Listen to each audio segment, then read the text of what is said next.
I tell you now, as I have told countless others who have sat where you sit tonight, that the very idea that you must do something external to receive what you desire is the greatest lie ever perpetuated upon humanity. It is this lie that keeps you running on the hamster wheel of endless action, forever chasing, forever seeking, forever believing that your good lies somewhere outside of you, waiting to be earned through struggle and toil. Tonight, I want to shatter that illusion completely. I want to show you that everything you have ever desired, everything you have ever dreamed of, every state of being you have ever longed to experience already exists within you at this very moment. Not as a potential, not as a possibility, but as an absolute reality waiting to be claimed through the simple act of assumption. You see, most of you have been conditioned to believe that the world you perceive with your senses is the cause of your experiences. You look at your bank account and say, I am poor because I see emptiness there. You look at your relationships and say, I am unloved because I see evidence of rejection. You look at your circumstances and say, I am limited because these walls confine me. But I tell you that you have it completely backwards. The world you see is not the cause of anything. It is merely the shadow cast by your own consciousness, the external reflection of your internal states.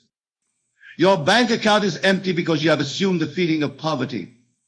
Your relationships are troubled because you have assumed the feeling of being unloved.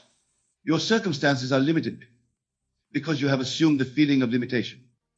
The external world is nothing more than a mirror, faithfully reflecting back to you the assumptions you hold to be true about yourself. This is why I can stand before you tonight and declare with absolute certainty that you need do nothing external to change your world. The work, if we can even call it work, is entirely internal.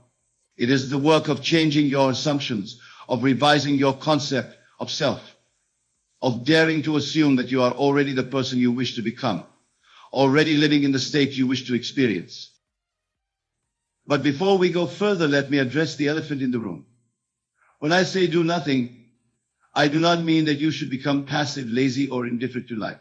What I mean is that you should cease all frantic action that stems from the belief that your good is separate from you. Stop chasing. Stop seeking. Stop trying to make things happen through force and manipulation. Instead, learn to live from the assumption that what you desire is already yours, and watch as the external world rearranges itself to match this inner conviction. The ancient teaching tells us that God's name is I am, and that this sacred name dwells within each of us. When you say I am, you are speaking from the very throne of creation itself. You are not describing what you appear to be in the world of shadows. You are declaring what you choose to be in the realm of reality. Every time you complete the sentence I am with anything, you are either claiming your divinity or denying it. When you say I am wealthy, you are not making a statement about your bank account. You are assuming the feeling of wealth, the consciousness of abundance, the very essence of prosperity itself. When you say I am loved, you are not referring to how others treat you. You are claiming the state of being beloved, the consciousness of worthiness, the very feeling of love fulfilled. When you say I am free, you are not describing your external circumstances.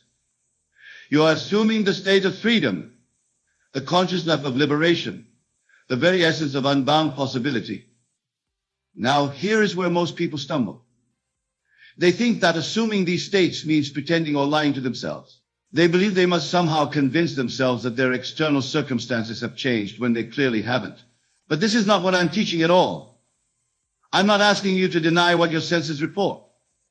I'm asking you to recognize that what your senses report is simply the outpicturing of yesterday's assumptions, and that you have the power to plant new assumptions that will create new experiences. Think of it this way. When you plant a seed in the ground, you don't dig it up every day to see if it's growing. You don't worry and fret and wonder if it will grow. You simply trust that the seed contains within itself everything necessary for its full expression, and you go about your life knowing that in due time you will see the harvest. The same principle applies to your assumptions. When you assume the feeling of your wish fulfilled, you have planted the seed of experience in the fertile soil of consciousness. You don't need to help it grow. You don't need to manipulate circumstances to make it happen. You simply need to maintain the assumption and trust that it contains within itself everything necessary for its full manifestation. But let me be even more specific about what I mean by doing nothing. I mean that you cease all action that comes from a sense of lack, limitation, or separation from your desire. When you feel compelled to act from desperation, from fear that your desire won't come to pass, from a sense that you must make something happen, this is the action I'm telling you to cease. This kind of action actually pushes desire away from you because it springs from the assumption that you don't already have what you want. Instead, the only action you should take is action that flows naturally from the assumption that you already are what you wish to be. If you have assumed the feeling of wealth and an investment opportunity presents itself, you might feel moved to investigate it, not from a desperate need to become wealthy, but from the natural curiosity of someone who already is wealthy. If you have assumed the feeling of being loved and someone attractive enters your life, you might feel moved to engage with them, not from a desperate need to find love, but from the natural confidence of someone who already knows they are beloved. You see the difference? One type of action comes from lack and actually reinforces the very state you're trying to escape.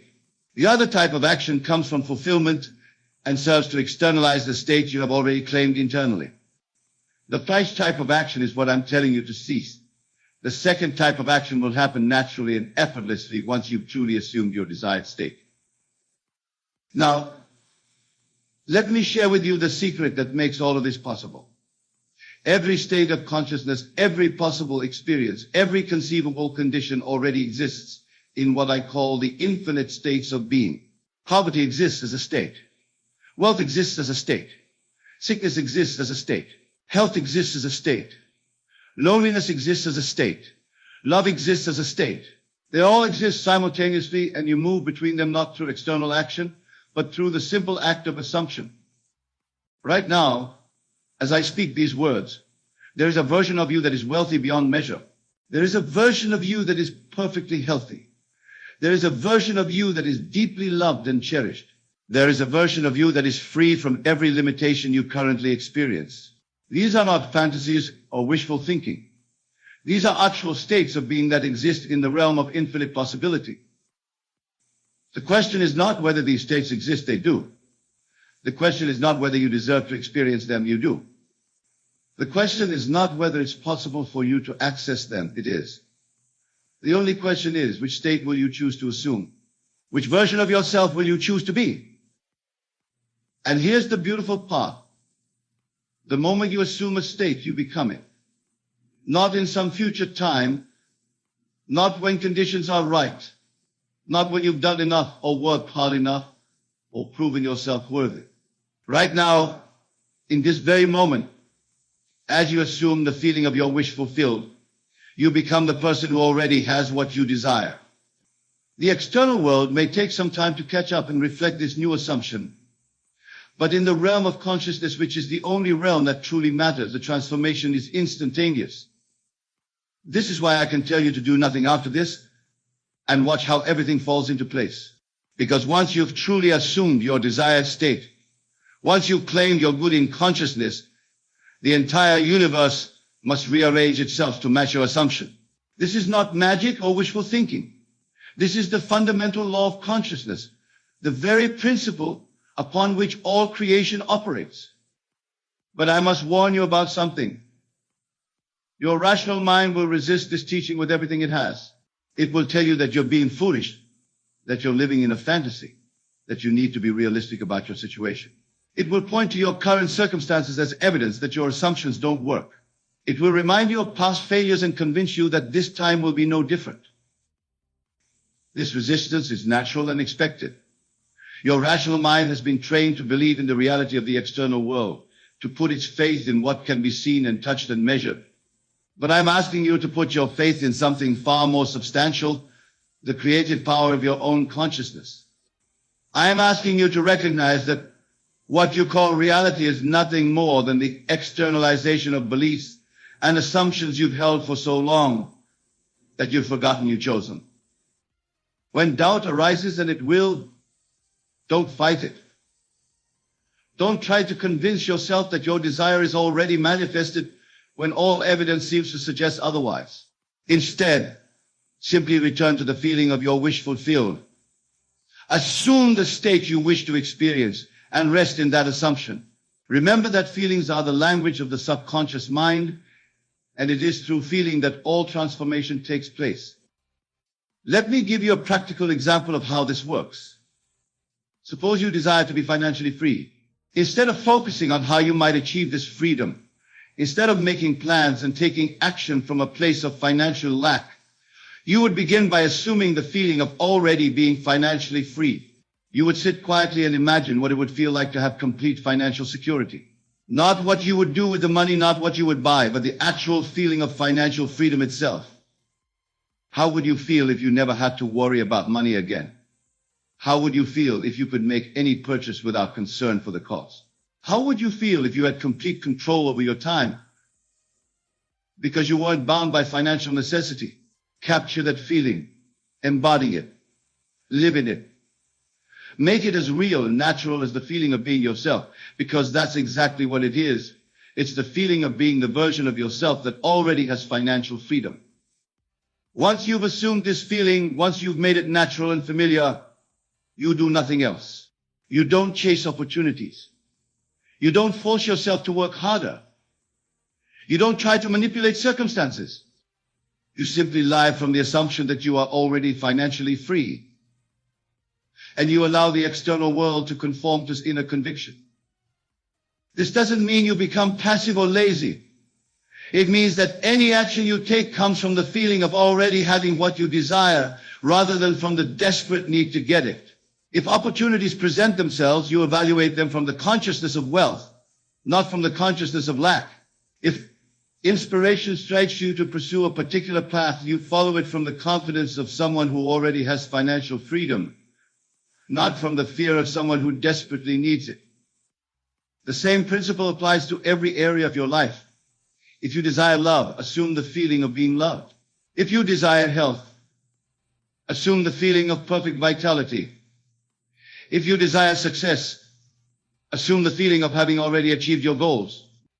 In each case, you're not trying to get something you don't have. You're claiming something that already exists within the infinite states of being. Now, I want to address something that troubles many people when they first encounter this teaching. They ask, if everything already exists, if all states are already available, then why do we experience lack and limitation at all? Why isn't everyone already living in their desired state? The answer is simple, because most people don't know that they have the power to choose their state. They believe they are victims of circumstance, that their experiences are determined by external forces beyond their control.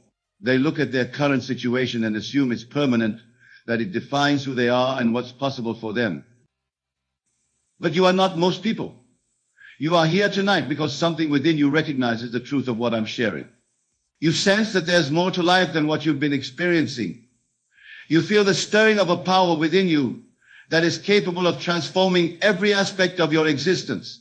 That power is your imagination, your ability to assume any state you choose and to live from that assumption until it becomes your external reality. Your imagination is not a mere faculty for daydreaming or fantasy. It is the creative power of God individualized in you. It is through imagination that you move between states of being. It is through imagination that you claim your good. It is through imagination that you transform your world. When you imagine yourself as already being the person you wish to become, when you feel yourself into the state you wish to experience, you are not pretending or make-believing. You are exercising the highest function of human consciousness. You are participating in the very act of creation itself. This is why the Bible tells us that God created man in his own image. You are made in the image of the Creator, which means you have the same creative power. The only difference is that God creates from the state of perfect fulfillment, knowing that all things are possible, while most humans create from states of lack and limitation, believing that their good is separate from them. But tonight you have the opportunity to change all of that. Tonight you can choose to create from the same state of perfect where God creates from. You can assume that you already are everything you wish to be, that you already have everything you desire, that you already live in the state of complete satisfaction and joy. And when you make this assumption, when you really feel yourself into this state, something miraculous happens. The entire structure of your reality begins to shift. Not through your efforts, not through your struggling, not through your trying to make things happen, but through the natural operation of consciousness itself. You see, consciousness is always externalizing itself. It cannot help but create external conditions that match its internal assumptions. This is not something you have to make happen. It's something that happens automatically, inevitably, lawfully. Your job is not to figure out how your assumption will manifest. Your job is simply to assume it and to persist in that assumption until it becomes as natural as breathing. This brings me to another crucial point. Many people assume their desired state for a few days or weeks, and when they don't see immediate external changes, they become discouraged and abandon their assumption. They go back to their old patterns of thinking and feeling, and then wonder why nothing changed. But I tell you that assumption is like planting a seed. You don't plant a seed today and expect to harvest fruit tomorrow. You plant the seed and you tend it with patient confidence, knowing that it contains within itself everything necessary for its full expression. You water it with your attention, you protect it from the weeds of doubt and fear, and you trust that in due season you will see the harvest. The same patience and persistence is required with your assumptions. When you assume a state, you've planted the seed of that experience in consciousness. It will grow and manifest in external form, but you must give it time. You must maintain your assumption even when the external world hasn't yet caught up. You must live from your desired state even when your senses report otherwise. This is what I mean by faith. Not faith in something external to yourself, not faith in a distant God who may or may not answer your prayers, but faith in the creative power of your own consciousness. Faith that your assumptions are creative. Faith that consciousness is always externalizing itself. Faith that what you assume to be true about yourself must, by the very nature of consciousness itself, become your external reality. Now let me share with you a profound secret that will accelerate your understanding of this principle. There is no time in consciousness. Past, present, and future are merely constructs of the rational mind. In consciousness, everything exists in an eternal now. This means that when you assume a state, you're not creating something new. You're claiming something that already exists in the timeless realm of being. Your desired state exists right now. The version of you that has everything you want exists right now. The experience you long for exists right now. Not in some future time when conditions are right, but right now in this eternal moment of consciousness. When you truly understand this, when you really grasp that your good already exists, and is available to you right now, you stop trying to make it happen and start allowing it to be. You stop efforting and struggling and start resting in the certainty of fulfillment. You stop chasing your desires and start living from them. This is the ultimate meaning of doing nothing. You do nothing to create your good because your good already exists. You do nothing to earn your desires because you already deserve them. You do nothing to make yourself worthy because you are already worthy. You simply assume the state of having what you want, and you rest in that assumption with perfect confidence. But here's what will happen when you truly embrace this teaching. The people around you will think you've lost your mind. They'll see you sitting quietly, apparently doing nothing to improve your situation, and they'll think you've given up. They'll offer advice about what you should be doing, what actions you should be taking, what steps you need to follow to get what you want. Ignore them. Not because they're bad people or because they don't care about you, but because they're operating from a completely different paradigm. They believe in the reality of the external world. They believe that change must come from outside in. They believe that you must do something to become something. But you now know better. You know that all change comes from within. You know that you don't become something by doing something. You do something by first becoming it in consciousness. You know that the external world is merely the shadow, and that all real change must first occur in the substance that cast the shadow, your own wonderful human imagination. So when others question your apparent inaction, when they wonder why you're not more concerned about your circumstances, when they ask what you're doing to solve your problems, you can smile knowingly and continue to rest in your assumption. You can continue to live from the end, to feel yourself into the state of your wish fulfilled, to be the person you wish to become. And as you persist in this assumption, as you make it more and more natural, something wonderful will begin to happen. The external world will start to shift in ways that seem miraculous to others but are perfectly natural to you. Opportunities will present themselves. Circumstances will align. People will come into your life who can help you. Resources will become available. Doors will open where once there were only walls. But here's the key. These external changes are not the cause of your transformation. They are the effect of it. They are not making you wealthy or healthy or love. They are simply reflecting the wealth and health and love that you have already claimed in consciousness. They are the shadow conforming to the substance, the external world matching the internal assumption. This is why you can do nothing and watch everything fall into place. Because once you've truly assumed your desired state, once you've claimed it in the only realm where claiming is possible, in consciousness, the entire universe must reorganize itself to match your assumption. This is not a favor the universe does for you. This is simply how consciousness works. This is the law of being itself. Now, I want to share with you the most profound aspect of this teaching. When you assume a state and persist in that assumption until it becomes natural, you don't just change your circumstances, you change who you are. You don't just get what you want, you become the person who has what you want.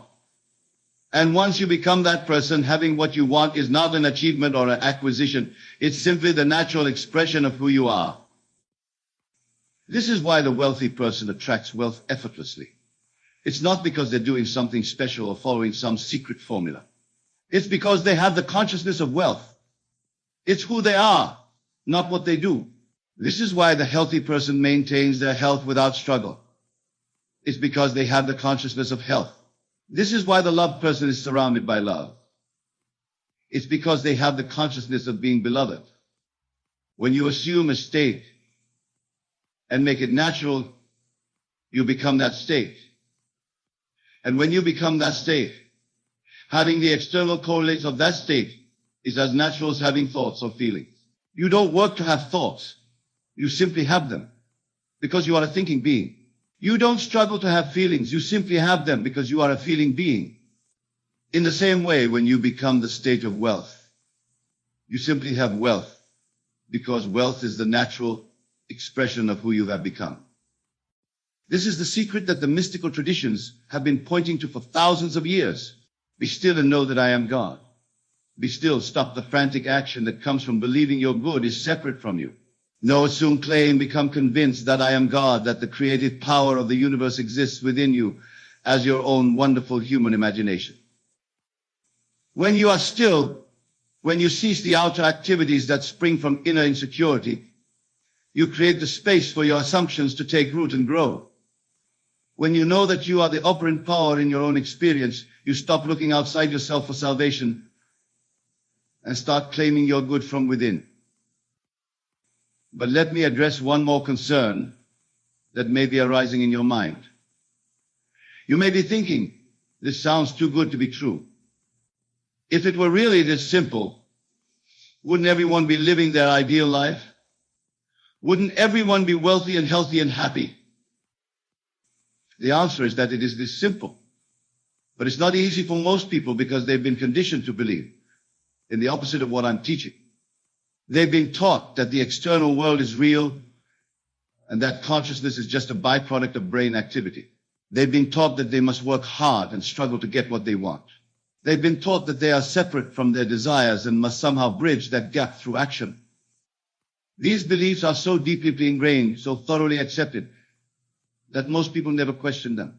They live their entire lives operating from these assumptions, and their experiences faithfully reflect them. They struggle because they believe struggle is necessary. They lack because they believe lack is their natural state. They suffer because they believe suffering is unavoidable. But you have been given a different understanding. You have been shown the truth about the nature of consciousness and the power of assumption. You have been invited to see beyond the world of appearances to the world of causes. You have been offered the key to every prison you have ever imagined yourself to be in. The question now is, what will you do with this knowledge? Will you dismiss it as too good to be true and return to your old patterns of struggle and striving? Will you try it for a few days and then abandon it when you don't see immediate results?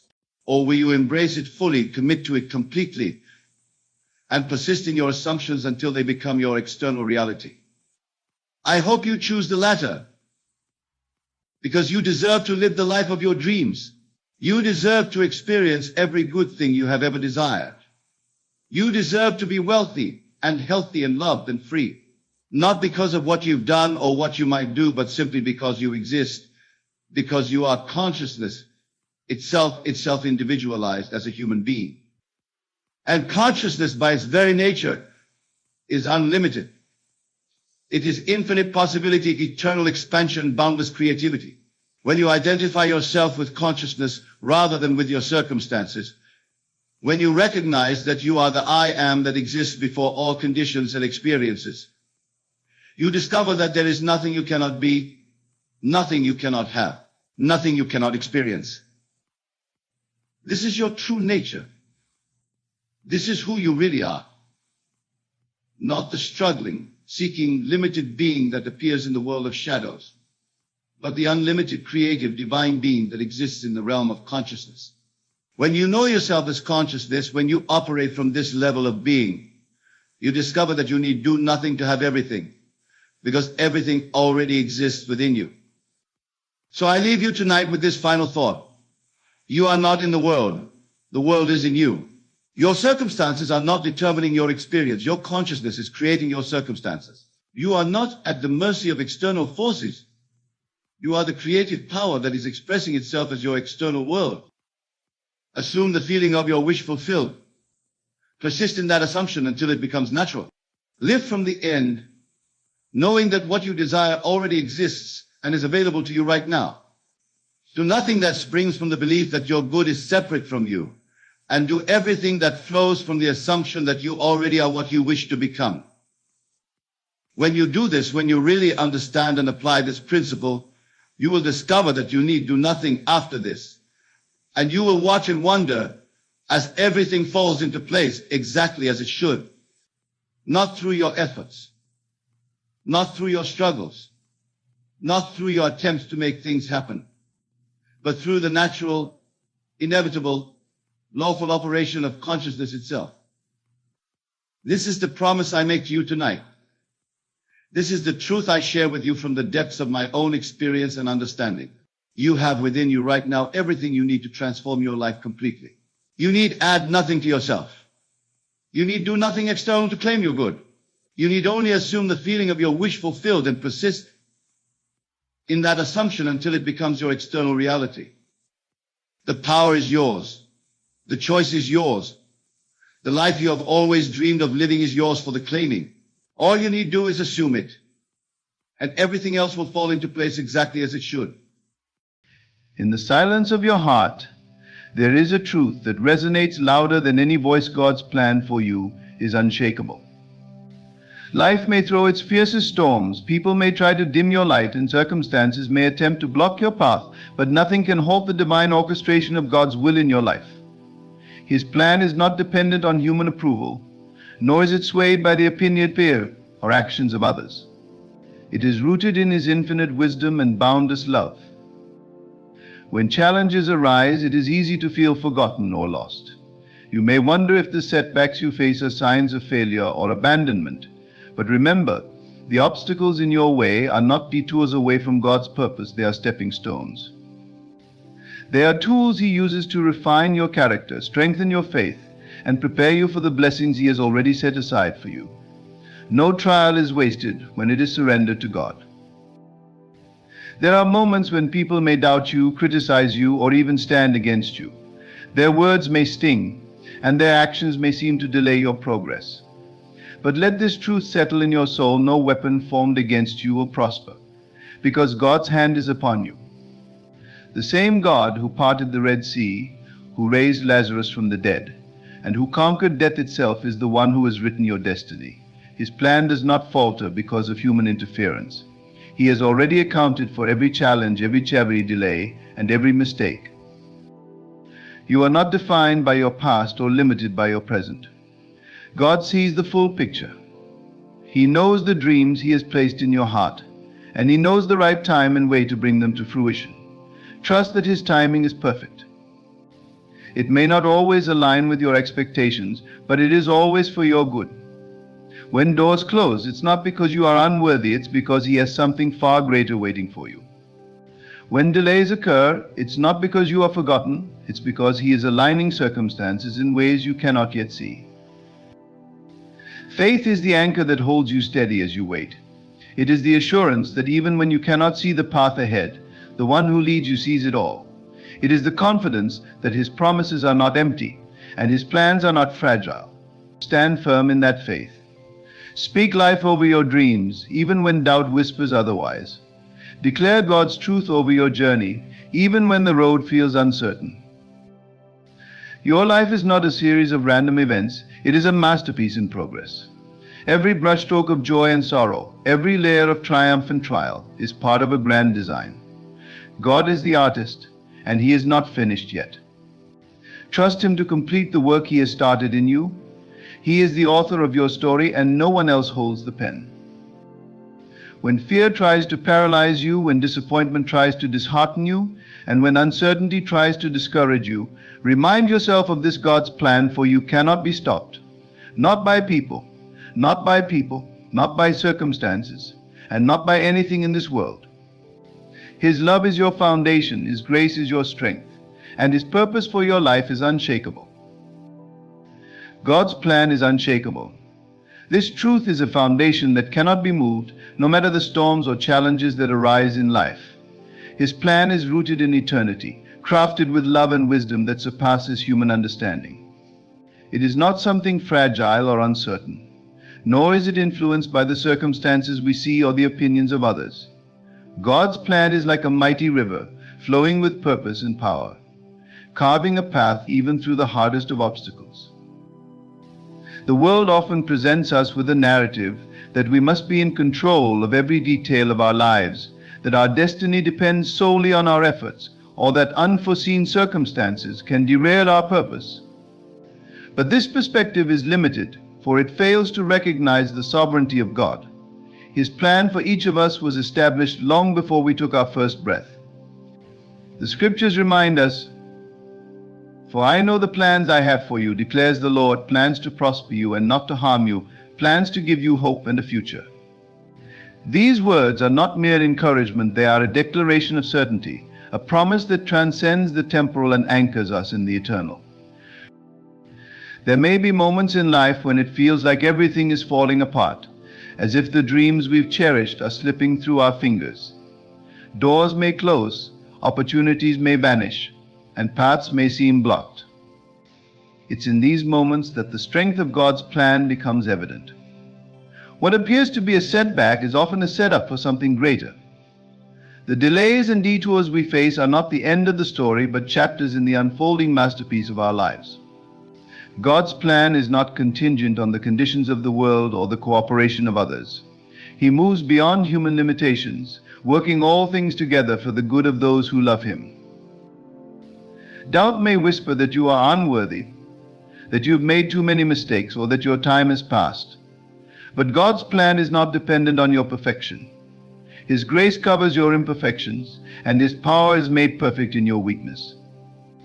The Bible is filled with examples of ordinary people who, despite their flaws and failures, were used mightily by God. Moses doubted his ability to lead. David stumbled into sin, and Peter denied Christ. Yet their destinies were fulfilled because God's plan for their lives was unshakable. He doesn't call the perfect, He perfects the called. This unshakable plan is not just for the grand moments of life, but also for the quiet, everyday steps of faith. It is active in the big decisions and the small choices, in the victories and the struggles. Trusting in His plan means releasing the need to control, and instead embracing the assurance that He is in control. It is living with the confidence that no matter what happens, His purpose for your life will prevail. God's plan is not just a hope for tomorrow, it is a reality unfolding today. Nothing in heaven or on earth can stop it.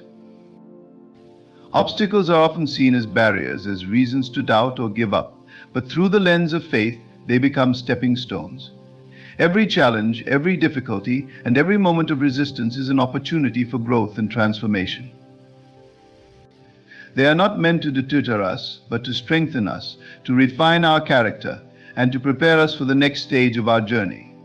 God allows these moments not as punishments, but as purposeful parts of His divine plan, shaping us into who we are meant to be.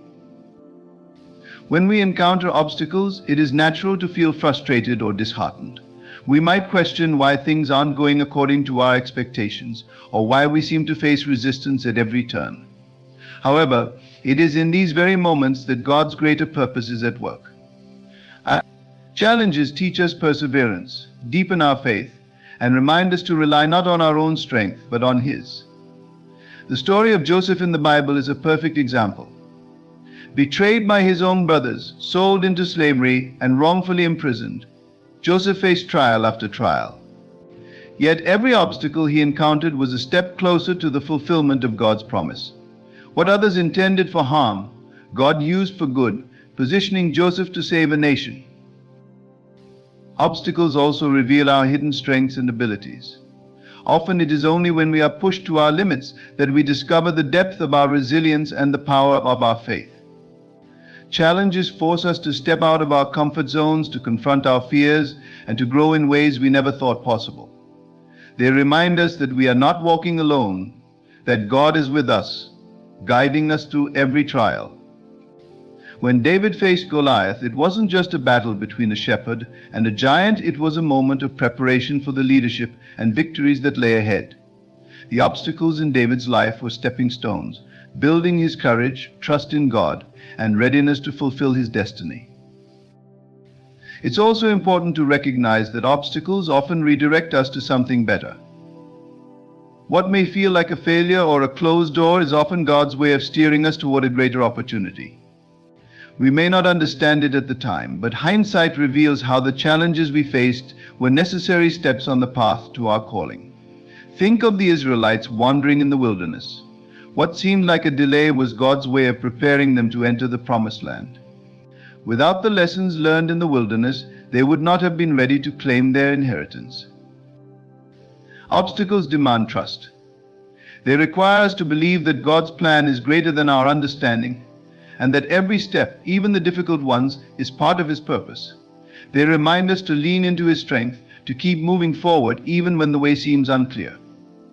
The very challenges that seem to block our path are often the tools God uses to shape us, elevate us, and propel us toward His perfect plan.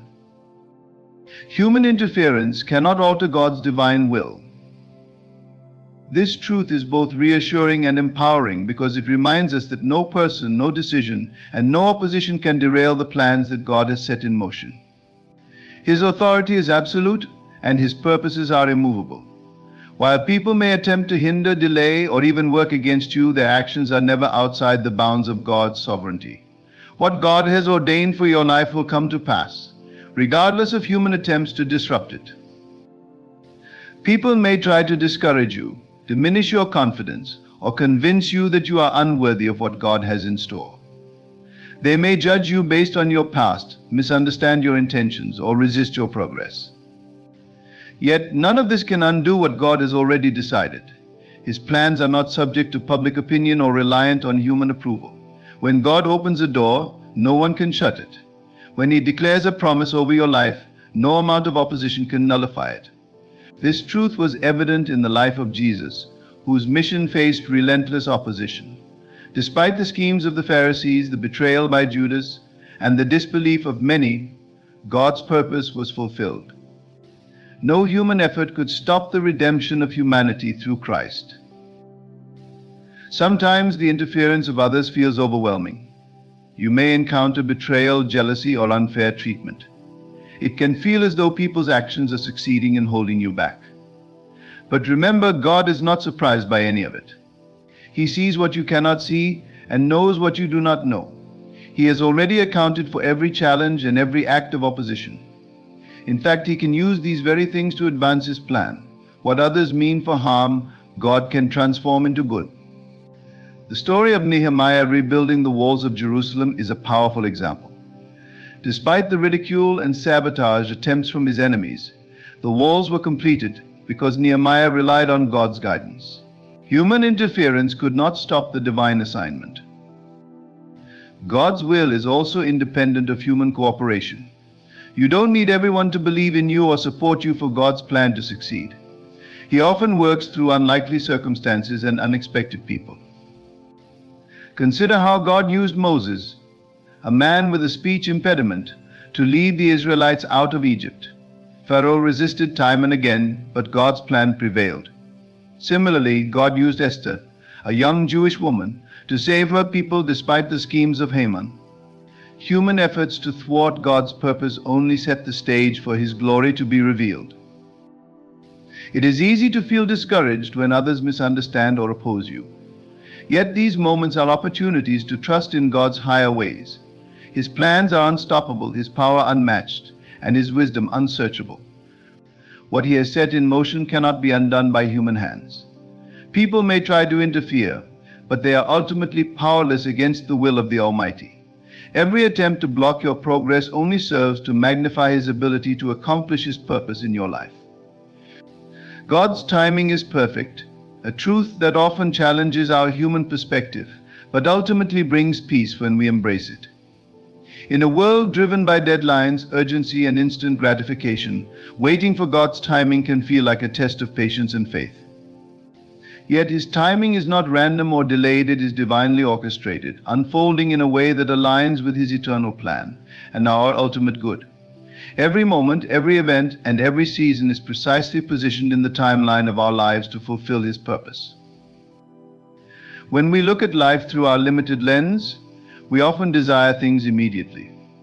We pray for breakthroughs, opportunities, or resolutions, expecting them to happen on our schedule.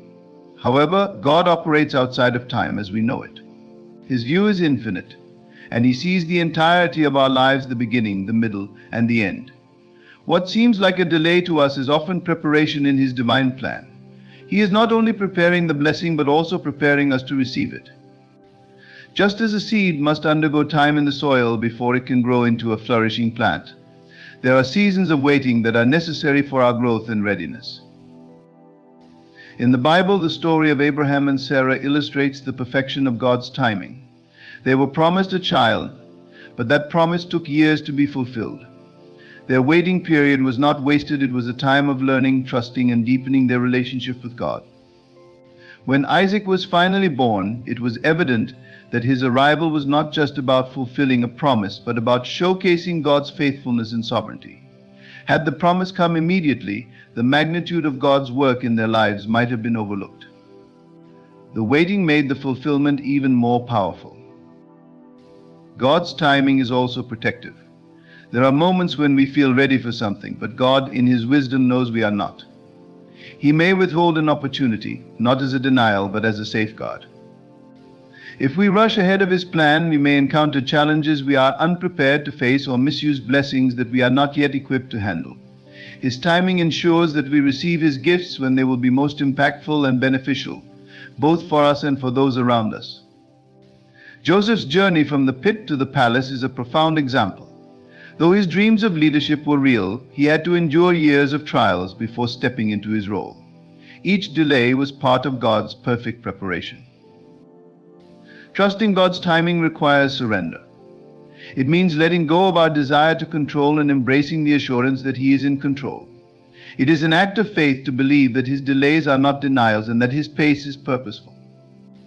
During the waiting seasons, we are called to remain faithful, to keep seeking Him, and to trust that He is working behind the scenes. His timing is never late, and it is always worth the wait. What He has planned for us will come to pass at exactly the right moment. Faith is the foundation of our trust in God's plan. It is the unwavering belief that even when we cannot see the path ahead, God is leading us exactly where we need to go. Faith goes beyond mere optimism or hope. It is the certainty that God is who He says He is and will do what He has promised. This kind of trust is not dependent on circumstances, but is anchored in God's unchanging nature. Faith is what enables us to walk forward, even in uncertainty, because we know that His plan is perfect. Faith often requires stepping into the unknown. It means choosing to believe in God's promises when the evidence around us seems to suggest otherwise. Abraham demonstrated this kind of faith when God called him to leave his homeland and go to a place he did not know. Abraham didn't have a map or a timeline, but he trusted in God's word and obeyed. His faith became the cornerstone of his relationship with God and the fulfillment of the covenant that would bless generations to come. Faith, then, is not about having all the answers, but about trusting the one who does. Life is filled with moments that test our faith. There are times when the way forward seems blocked, when prayers seem unanswered, and when the weight of challenges feels unbearable. In these moments, it is tempting to question God's plan or to rely on our own understanding. Yet faith calls us to surrender our doubts and trust in God's greater perspective. The story of Peter walking on water is a vivid example. When Peter focused on Jesus, he was able to do the impossible. But the moment he let fear and doubt take over, he began to sink. Faith keeps us anchored, even in the storm, reminding us that God is in control. Faith is not passive, it requires action. It is not simply believing in God's promises, but living as though they are already fulfilled. When we act in faith, we align ourselves with God's will and demonstrate our trust in His timing and provision. The woman with the issue of blood acted in faith when she reached out to touch Jesus' garment, believing she would be healed. Her faith was the catalyst for her miracle. In the same way, our faith moves us to take steps, even small ones, toward the promises God has placed before us. Faith also brings peace. When we trust in God's plan, we no longer feel the need to control every detail of our lives. We can rest in the assurance that He is working all things for our good. This peace doesn't mean the absence of trials, but the presence of God's comfort and guidance within them. Faith transforms our perspective, allowing us to see challenges not as obstacles but as opportunities to grow and deepen our reliance on God. Faith is the bridge between God's promises and their fulfillment. It is what allows us to walk forward with confidence, knowing that no matter what happens, God's plan for us is good, and His purposes will prevail. God's plans for us are filled with hope, purpose, and victory, even when life's circumstances suggest otherwise. At times, the challenges and trials we face can cloud our understanding of His intentions, leading us to question whether the difficulties we endure have any purpose. But God's plans are not only good, they are divinely crafted to bring us closer to Him and to fulfill His higher purpose for our lives. His promises remind us that He is always working for our ultimate good, even when we cannot see it. The promise of Jeremiah 29:11 echoes this truth. For I know the plans I have for you, declares the Lord, plans to prosper you and not to harm you, plans to give you hope and a future. These words were spoken to the Israelites during a time of exile, a season of hardship and uncertainty. Yet even in that difficult moment, God assured them that their suffering was not the end of their story. He had a future of restoration and blessings waiting for them. This assurance is the same for us today. No matter where we find ourselves, God's plans are steadfast, filled with hope, and focused on our growth. Life may often present circumstances that feel anything but hopeful.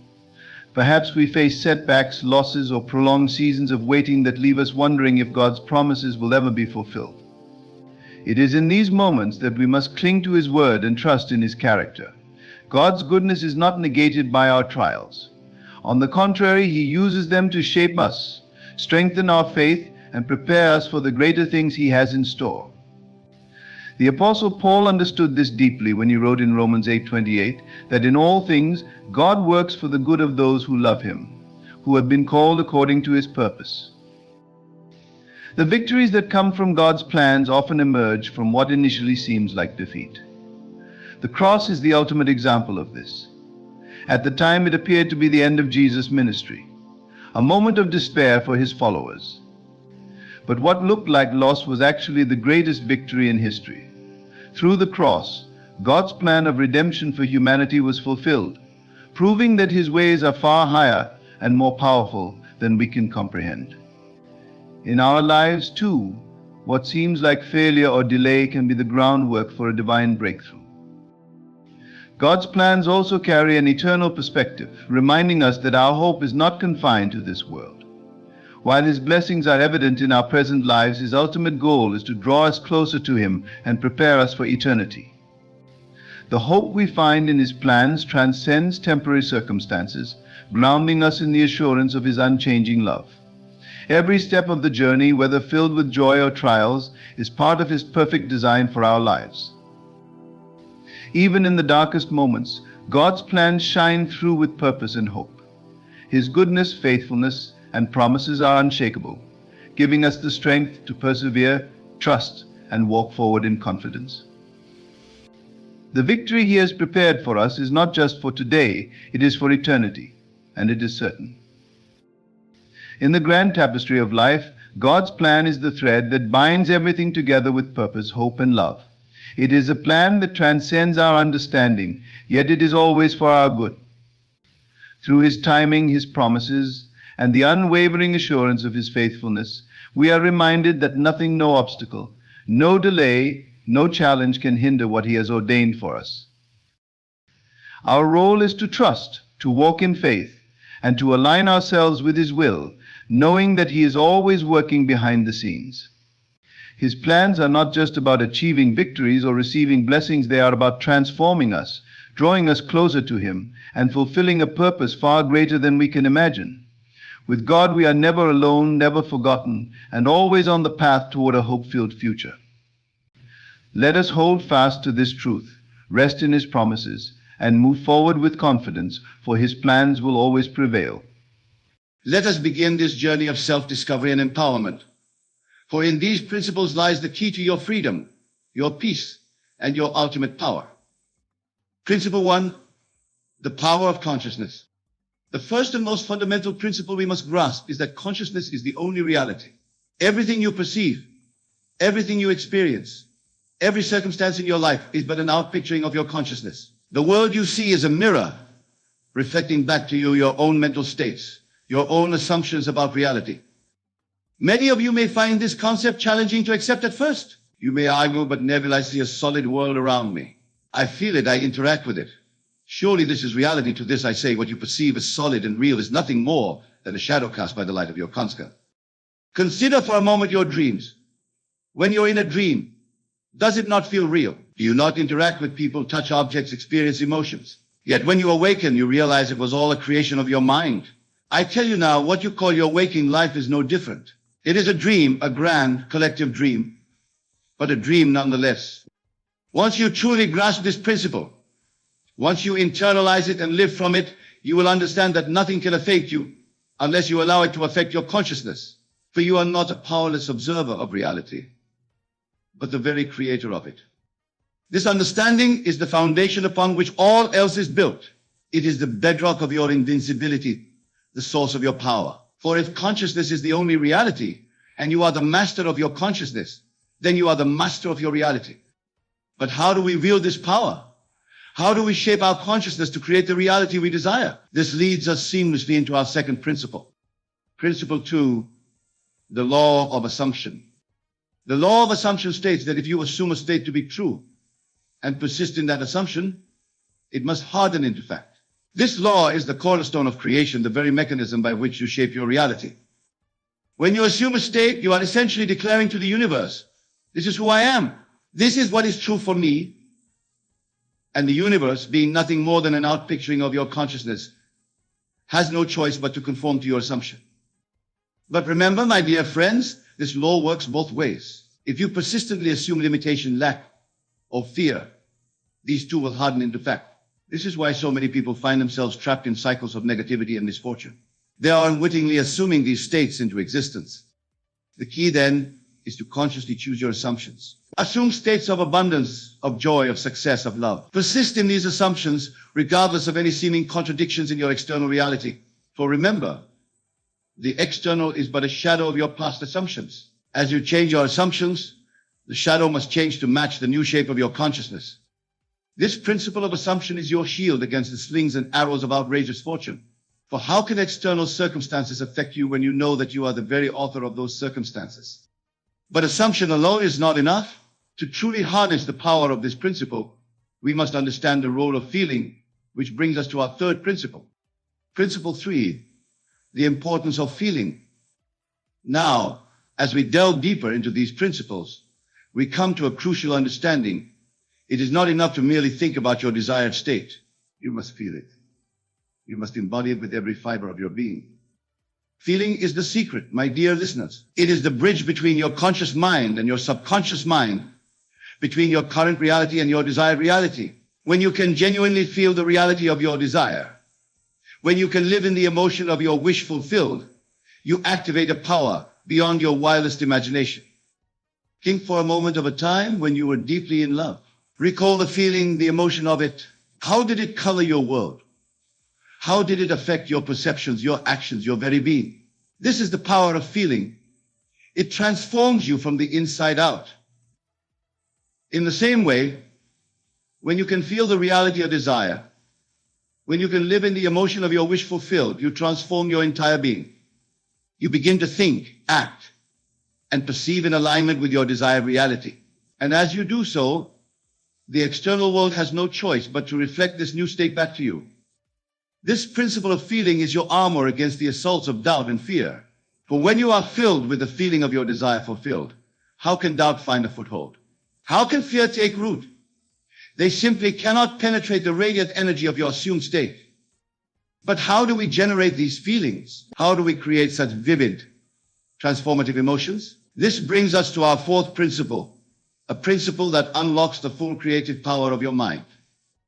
Principle 4, the power of imagination.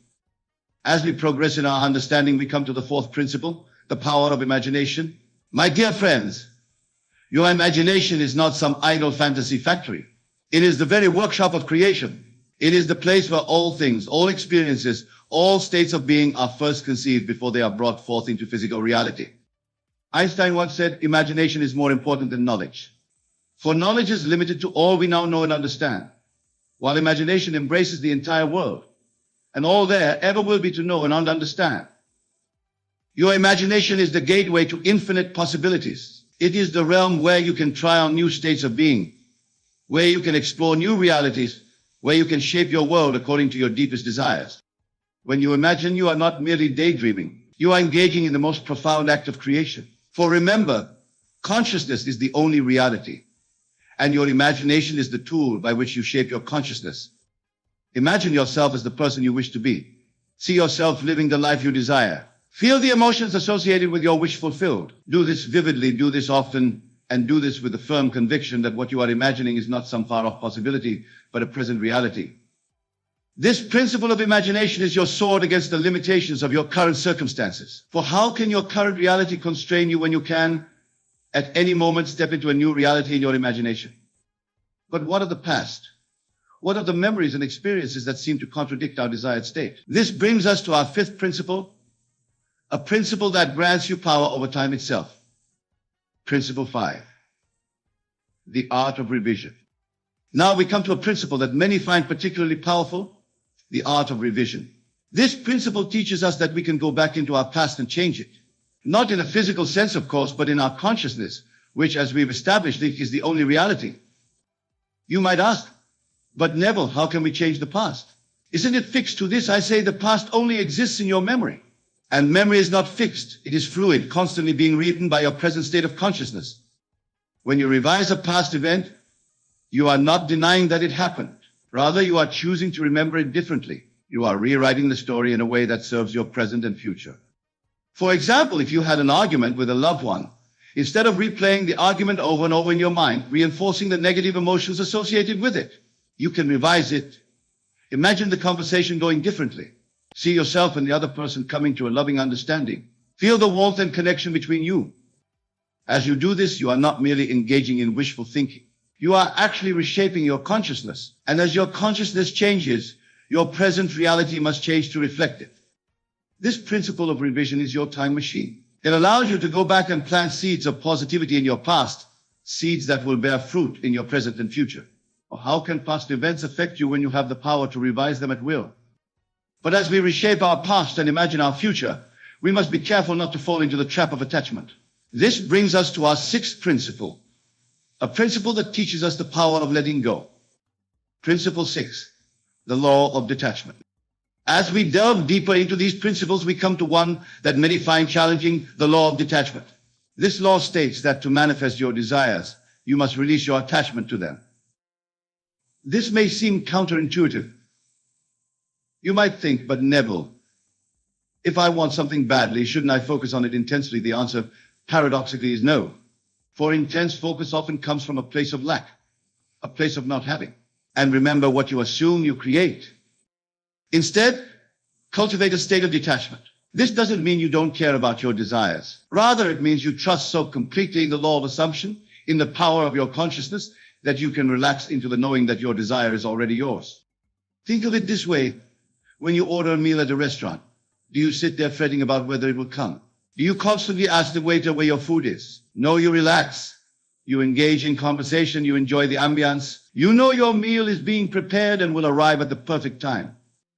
In the same way, once you have placed your order with the universe through your assumption and feeling, relax. Trust in the process.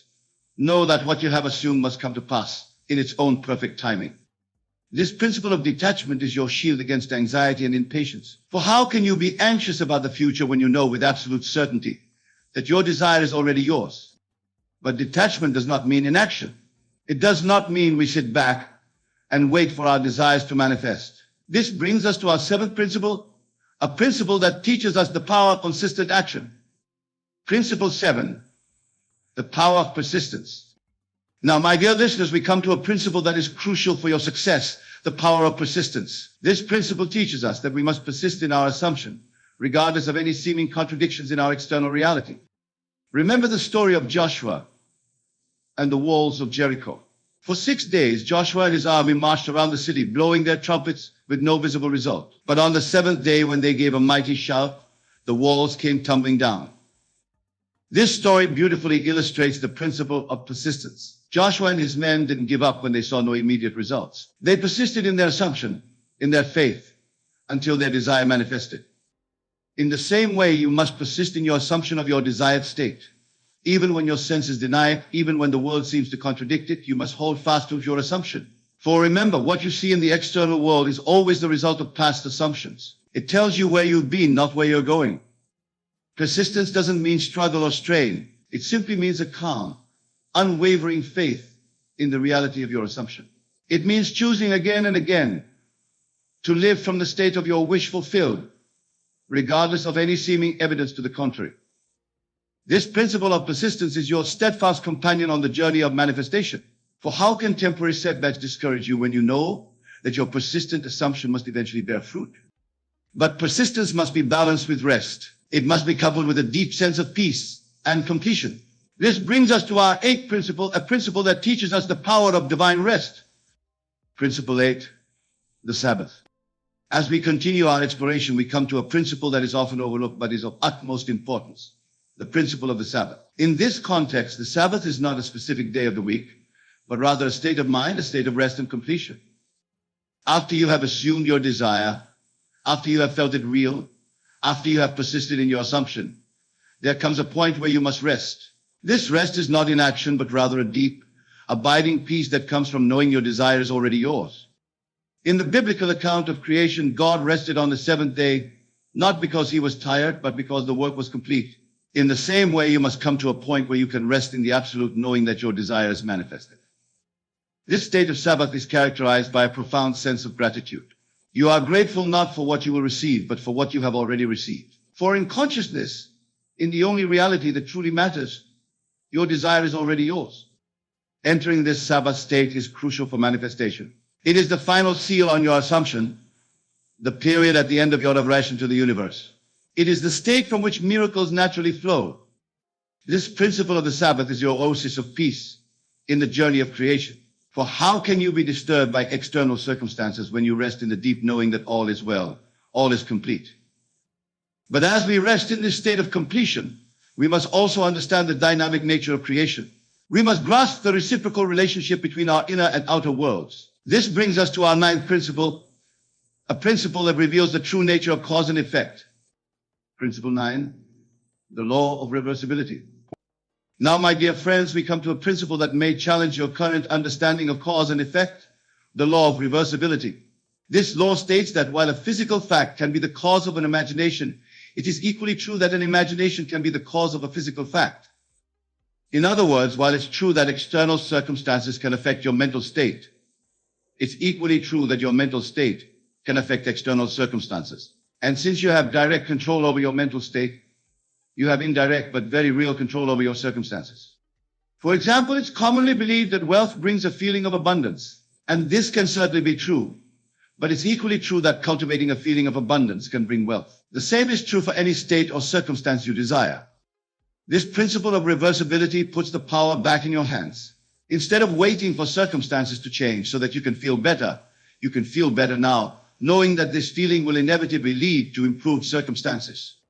Remember, the external world is but a shadow of your consciousness. Change your consciousness, and the shadow must change. This is not wishful thinking or self-deception. This is working with the fundamental laws of creation. This principle of reversibility is your key to freedom from external conditions. For how can circumstances control you when you know that you can reverse the flow, creating circumstances from your chosen mental state?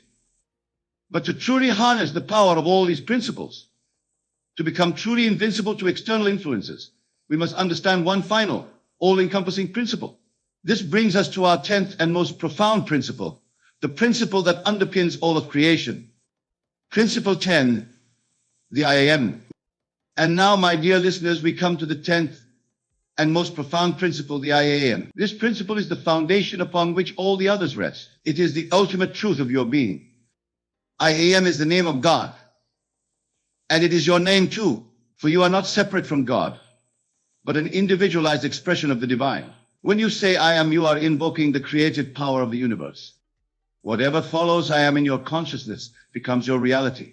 If you say I am weak, you invoke and embody weakness. If you say I am strong, you invoke and embody strength. This is not mere positive thinking. This is aligning yourself with the creative power of the universe. Understanding this principle, you realize that you are not at the mercy of external circumstances or internal states. You are the chooser of your state. At any moment, you can declare I am and follow it with whatever state you wish to embody. This principle of I am is the ultimate shield against all that would affect you. For how can anything disturb you when you know that you are one with the creative power of the universe? My dear friends, as we conclude our exploration of these 10 principles, I want you to realize the immense power that lies within you. These principles are not mere theories or philosophical concepts. They are practical tools for living keys to unlocking the infinite potential that resides within you. When you truly grasp these principles, when you live from them consistently, you become unshakable. Nothing can affect you because you know that you are the affecting power in your world. You are not a victim of circumstances, but the creator of them. Imagine for a moment what your life would be like if you fully embodied these principles. Imagine moving through your days with the unshakable knowing that you are the master of your fate, the captain of your soul. Imagine facing challenges not with fear or anxiety, but with the calm certainty that you have the power to overcome them, to transform them, to use them for your growth and evolution. This is not a fantasy, my friends. This is your birthright. This is the truth of who you are. But remember, knowing these principles intellectually is not enough. You must apply them. You must live them. You must become them. Start now. Choose a state you wish to embody. Perhaps it's confidence, or abundance, or love. Assume that state. Feel it. Live from it. Persist in it. Revise your past to align with it. Detach from the outcome, knowing it's already yours. Enter the Sabbath, grateful completion.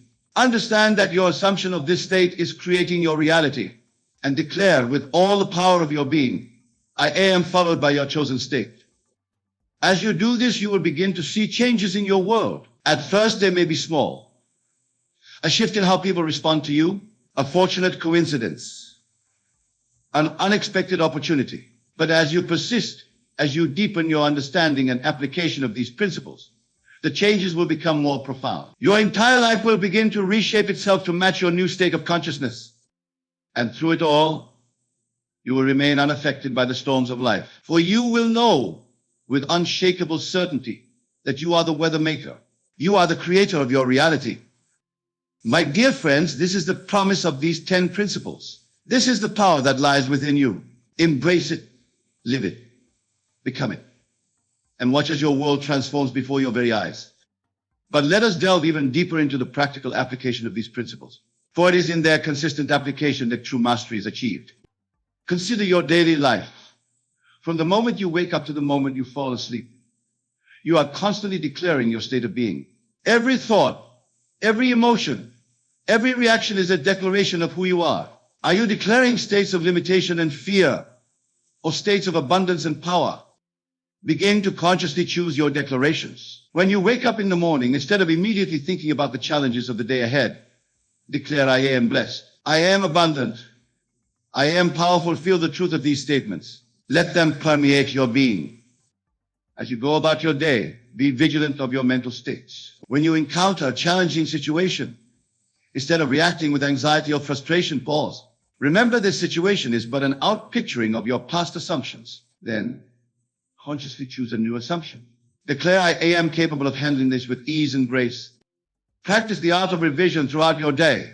If you have an unpleasant interaction with someone, don't let it linger in your consciousness. As soon as possible, close your eyes and revise the scene. See it playing out harmoniously. Feel the emotions of a pleasant, fulfilling interaction. This is not denial, this is conscious creation. Use your imagination constantly. Before important events or meetings, take a few moments to imagine them unfolding perfectly. See yourself speaking with confidence, being received warmly, achieving your desired outcomes. Feel the satisfaction and joy of these successful scenarios. Cultivate the state of the Sabbath. At the end of each day, before you sleep, enter a state of deep gratitude and completion. Regardless of what transpired during the day, choose to rest in the knowing that all is well. All is unfolding perfectly for your highest good. Practice detachment by focusing on the joy of the journey rather than the attainment of specific outcomes. Find pleasure in the process of growth and transformation. Trust that as you align yourself with these principles, your external reality must conform to your new state of consciousness. Remember the law of reversibility. If you find yourself in undesirable circumstances, instead of waiting for them to change so you can feel better, choose to feel better now. Assume the feeling of your wish fulfilled, knowing that this feeling will inevitably bring about the circumstances you desire. And above all, be constant in your awareness of the I am. Let every thought, every word, every action be a conscious expression of your divine nature. For in this constant awareness lies true invincibility. My dear friends, as you integrate these principles into your daily life, you will find yourself becoming more and more impervious to external influences. You will no longer be swayed by the opinions of others, by temporary setbacks, or by apparent obstacles. For you will know with every fiber of your being that you are the creator of your reality. But this journey of mastery is not just for your own benefit. As you embody these principles, as you live from this elevated state of consciousness, you become a beacon of light in the world. You inspire others by your example. You show them what is possible when we fully embrace our divine nature. For remember, the world is yourself pushed out. As you transform your own consciousness, you contribute to the transformation of the entire world. Every assumption of a higher state, every act of revision, every moment of Sabbath rest ripples out into the collective consciousness, elevating all of humanity. This is the true power of these principles. They not only free you from the influence of external circumstances, but they also empower you to become a force for positive change in the world. Imagine a world where more and more people understand and apply these principles. Imagine a collective consciousness rooted in abundance, love, and endless possibility. This is the world you are helping to create as you master these principles in your own life. So I urge you, my dear friends, to take these principles to heart. Study them, apply them, live them, or in doing so, you not only transform your own life, but contribute to the transformation of the entire world. Go forth now, armed with this knowledge, empowered by this understanding. Be the conscious creator you were born to be. For in doing so, you not only transform your own life, but you contribute to the transformation of the entire world. Remember, the world is yourself pushed out. As you embody these principles, as you live from this elevated state of consciousness, you uplift all of humanity. You become a beacon of light, showing others what is possible when we fully embrace our divine nature. In closing, I want to remind you of a profound truth. You are not merely a human being having a spiritual experience. You are a spiritual being having a human experience. And armed with these 10 principles, you can make that human experience as glorious, as joyful, as abundant as you choose. Be bold in your assumptions. Be daring in your imagination. Be unwavering in your persistence. For you are the operant power in your world. You are the author of your life story. Nothing can affect you unless you allow it to affect your consciousness. Go now and create the life you've always dreamed of. For you are the architects of your own destiny, the creators of your own reality. Nothing can affect you when you live from these principles. For you are one with the creative power of the universe. And as you go forth, remember that this journey of mastery is ongoing. Each day presents new opportunities to deepen your understanding, to refine your application of these principles. Embrace these opportunities. Welcome the challenges that arise, for they are but invitations to prove the power of your consciousness. Let every experience, whether perceived as positive or negative, be a testament to your creative power. For in truth, there are no positive or negative experiences. There are only opportunities for growth, for deepening your understanding, for strengthening your faith in the power of your consciousness. As you continue on this path, you will find that your life becomes a living demonstration of these principles. You will become living proof of the transformative power of consciousness. And in doing so, you will inspire countless others to embark on their own journey of self-discovery and empowerment. My dear friends, the power to create the life you desire, the power to remain unaffected by external circumstances lies within you. It always has, and it always will. These 10 principles are simply keys to unlocking that power, to bringing it into your conscious awareness, so that you may wield it deliberately and effectively. So go forth with confidence, with joy, with the unshakable knowing that you are the master of your fate, the captain of your soul. Let nothing disturb your peace. Let nothing shake your faith. For you are one with the creative power of the universe, and in that oneness lies your invincibility. Thank you. And may your imagination be filled with wonders beyond measure. May your consciousness expand to embrace the infinite possibilities that lie before you. And may you always remember the truth of who you are, the operant power, the divine creator, the I Am. Have you ever wondered why some people seem to have everything they desire, while others struggle their entire lives? The difference isn't luck, intelligence, or even hard work. It's something far more powerful, something I discovered that transformed my life in just 7 days. Today, I'm going to share with you the 5 habits that will revolutionize your existence. But before I do, I need you to understand something crucial. Everything you're about to hear has been tested, proven, and verified not just by me, but by thousands who have applied these principles. Let's start with habit number 1, the morning mental diet. This habit alone has the power to reshape your entire reality. Here's exactly how to do it. When you first wake up, don't move. Keep your eyes closed. For the next 15 minutes, you're going to enter what I call the creation zone. In this state, your brain waves are perfectly aligned for programming your subconscious mind. Begin by feeling your desired reality. Notice I'm not saying visualize, I'm saying feel. If you want financial abundance, feel the sensation of checking your bank account and seeing millions. Feel the texture of the leather seats in your dream car. Feel the ocean breeze on your face as you sit on the balcony of your beach house. I remember when I first started this practice, I was sleeping on a hard mattress in a cramped room, but every morning I would feel the sensation of waking up in my dream home. I felt the plush carpet under my feet, the warmth of the morning sun streaming through floor to ceiling windows, the peace of achieving everything I desired. Within days, my external reality began shifting to match my internal experience. This isn't coincidence, it's law. Habit number 2, the constant state. This habit is about maintaining your desired state throughout the day. Most people let their circumstances dictate their state of mind. We're going to reverse that. When you walk, walk as if you've already achieved everything you desire. When you talk, speak from the perspective of someone who has it all. When you breathe, breathe as if you're already living your dream life. This isn't pretending. It's assuming the natural state of who you really are. Think about how you'd carry yourself if you were already successful. How would your posture be? How would you interact with others? How would you respond to challenges?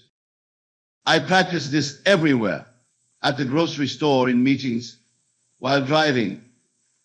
Instead of letting my current circumstances affect my state, I maintained the feeling of my wish fulfilled. The results were immediate and astounding. Habit number 3, the financial feeling. This habit transformed my relationship with money overnight. Every time you interact with money, spending it, receiving it, even thinking about it, maintain the feeling of unlimited abundance. Here's the key to the financial feeling. When you pay bills, feel genuine gratitude for your ability to circulate money. When you buy something, feel the joy of endless prosperity. Even when you see expensive items, feel the natural comfort of knowing you can easily afford them. I remember standing in front of luxury stores, feeling the natural sensation of being able to buy anything I desire, not from a place of lack or wanting, but from a place of knowing it was already mine. This leads us to habit number 4, the nightly review. This habit is what I call the subconscious programming session. Before sleep, your mind enters a highly receptive state.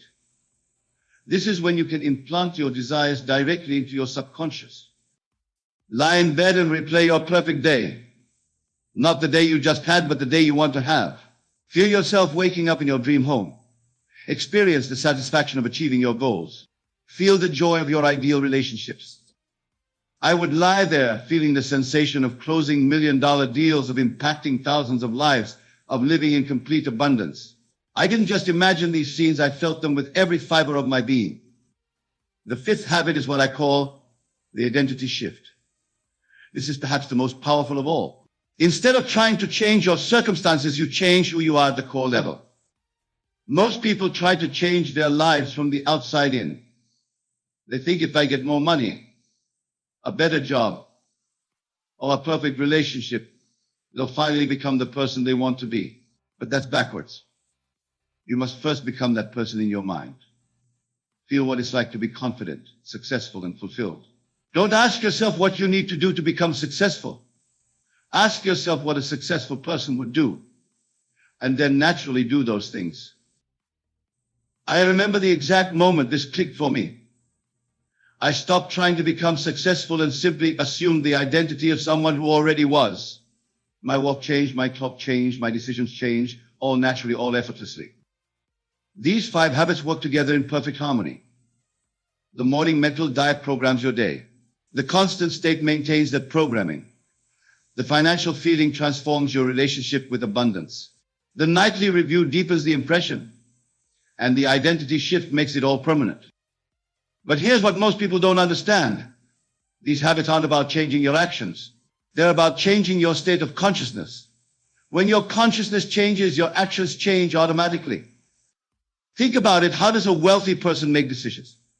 How does a confident person handle challenges? How does a successful person view opportunities?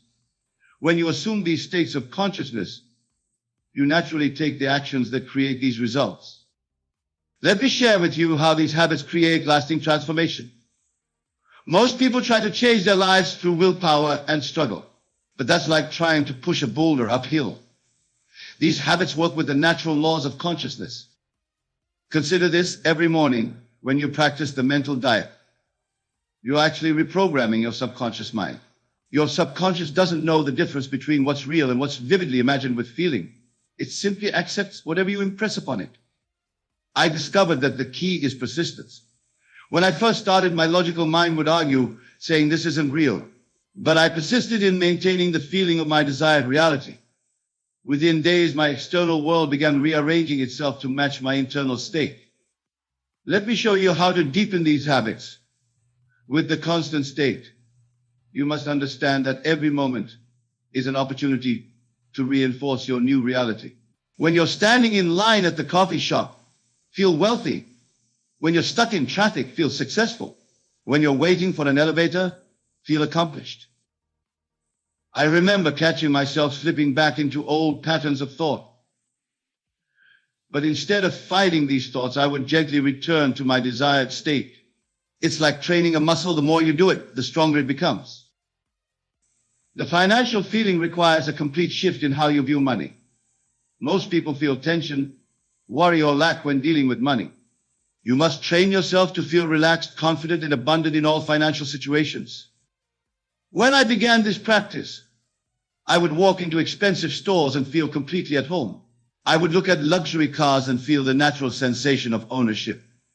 I would read about million-dollar deals and feel completely comfortable with those numbers. The nightly review becomes more powerful when you add emotional intensity to your scenes. Don't just passively observe your desired reality. Be fully immersed in it. Feel the textures, hear the sounds, experience the emotions.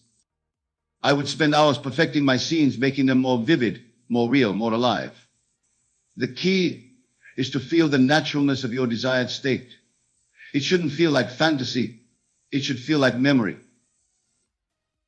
The identity shift is where all these habits culminate. You're not just changing your thoughts or actions, you're changing who you are at the deepest level. This isn't about becoming someone new. It's about awakening to who you truly are. Think about how master pianist plays. They don't think about each note, they express their mastery naturally. That's how these habits should feel. They should become as natural as breathing. Let me reveal something profound about these habits that most people never realize. Every single moment of your day is either reinforcing your old reality or creating your new one. There is no neutral ground. When you're practicing the morning mental diet, you're not just daydreaming, you're actually selecting which version of reality you'll experience. Think of it like tuning a radio to a specific frequency. The station you tune into determines what you'll hear. I discovered that the key to making this habit unstoppable is to focus on the feeling tone of your desire. If you want wealth, don't just imagine money. Feel the security, the freedom, the peace that comes with abundance. Make it so real that your palms tingle with the sensation. The constant state becomes even more powerful when you understand this. Your current circumstances are just shadows of past thinking. They have no power to dictate your state unless you give them that power. This was a game changer for me. When I faced challenges or setbacks, instead of reacting to them, I would immediately shift to the feeling of my desire fulfilled. If someone questioned my goals, I maintained my state. If circumstances seemed contrary to my desires, I persisted in my chosen state. Here's something critical about the financial feeling that transformed my entire relationship with money. Money is just frozen desire. When you maintain the feeling of abundance, you're actually melting that frozen energy and allowing it to flow freely in your life. I remember standing in line at the grocery store, watching others stress about prices. But I had trained myself to feel wealthy regardless of my bank balance. Every transaction became an opportunity to circulate abundance, to feel the joy of prosperity. The nightly review becomes magnetic when you add this dimension. As you're reviewing your perfect day, feel the satisfaction of already having lived it. Don't preview it, review it. This subtle shift makes all the difference. I would lie in bed feeling the profound gratitude of another successful day, even before that day had physically manifested. I felt the handshakes, heard the congratulations, experienced the joy of achievements as if they had already happened. The identity shift deepens when you realize this truth. You're not becoming someone new. You're remembering who you truly are. This isn't about change, it's about recognition. You're simply recognizing your true unlimited nature. Most people think success is about doing, but it's really about being. When you shift your identity, the doing follows naturally. I stopped trying to figure out how to become successful and simply started being successful in my mind and emotions. Here's something few understand about these habits. They work on the principle of assumption. When you assume something is true, your subconscious mind must make it so. It has no choice. It's like giving it a direct command. Let me share something revolutionary about these habits that changed everything for me. Most people think time is linear, that tomorrow comes after today. But when you master these habits, you realize time is actually simultaneous. All possibilities exist now. The morning mental diet becomes exponentially more powerful when you grasp this. You're not creating something new. You're selecting from infinite existing possibilities. Every morning, as you lie there feeling your desired reality, You're actually tuning into a version of you that already has everything you want. I discovered that consistency is crucial. Even if you don't feel like doing it, even if your logical mind argues against it, you must maintain these practices. It's like building a fire. You can't light it once and expect it to burn forever. You must tend to it. The constant state takes on new meaning when you understand this principle. Your external world is nothing but your internal world pushed up. Everything you see, every person you meet, every circumstance you encounter is simply showing you your previous state of consciousness. This was mind-blowing for me. I realized that when I maintained my desired state throughout the day, I wasn't just pretending. I was actually shifting the entire universe to match my consciousness. Every moment became an opportunity for transformation. Let me share a deeper aspect of the financial feeling that most never grasp. Money is just a symbol of exchange, but abundance is a state of being. When you maintain the feeling of abundance, you're not just attracting money, you're becoming the very essence of prosperity. I remember walking into stores and feeling completely different about prices. Instead of seeing something as expensive, I would feel genuine appreciation for its value. Instead of wondering if I could afford something, I naturally knew everything was within my means. The nightly review becomes transformative. When you add this dimension, as you're reviewing your perfect day, feel the relief of knowing it's done. Feel the satisfaction of completion. Feel the natural assumption that this is simply your way of life now. I would lie there feeling the weight of achievement, the warmth of accomplishment, the peace of knowing my desires were already fulfilled. This wasn't hope or wishful thinking. It was a knowing beyond all doubt. The identity shift deepens when you realize this truth. Every version of you already exists. The successful you, the wealthy you, the confident you, they're all present now. You're not creating these versions, you're selecting which one to experience. Think about this. When you change channels on a TV, you're not creating new programs. You're tuning into broadcasts that already exist. Similarly, when you shift your identity, you're tuning into a version of you that already exists in infinite possibility. These habits work together in perfect harmony because they all operate on the same principle, the principle of consciousness. Whatever you're conscious of, you must experience. Whatever you feel is real must become real. Let me reveal something that will fundamentally change how you understand these habits. Most people think success requires years of hard work, but I discovered that success happens in an instant. The instant you fully accept your desired state as real. Think about this when you're practicing the morning mental diet. You're not just visualizing a better future. You're actually stepping into a new dimension of yourself. Each morning becomes a portal to infinite possibilities. This is why the first 15 minutes of your day are sacred. I remember the exact moment this clicked for me. Instead of starting my day with worry and rush preparation, I would lie there in complete serenity, feeling my desired reality with such intensity that my current circumstances seemed like a distant dream. Here's a crucial aspect of the constant state that most miss. Your state of consciousness is your real environment. The physical world you see is just a shadow of past states. When you maintain your desired state throughout the day, you're actually living in your new reality because visible to others. Let me share something profound about maintaining your state. Every person you encounter, every situation you face, is actually an opportunity to reinforce your new reality. When someone talks about limitation, silently maintain your state of abundance. When circumstances appear challenging, intensify your feeling of success. The financial feeling becomes revolutionary when you understand this. Money doesn't flow to you.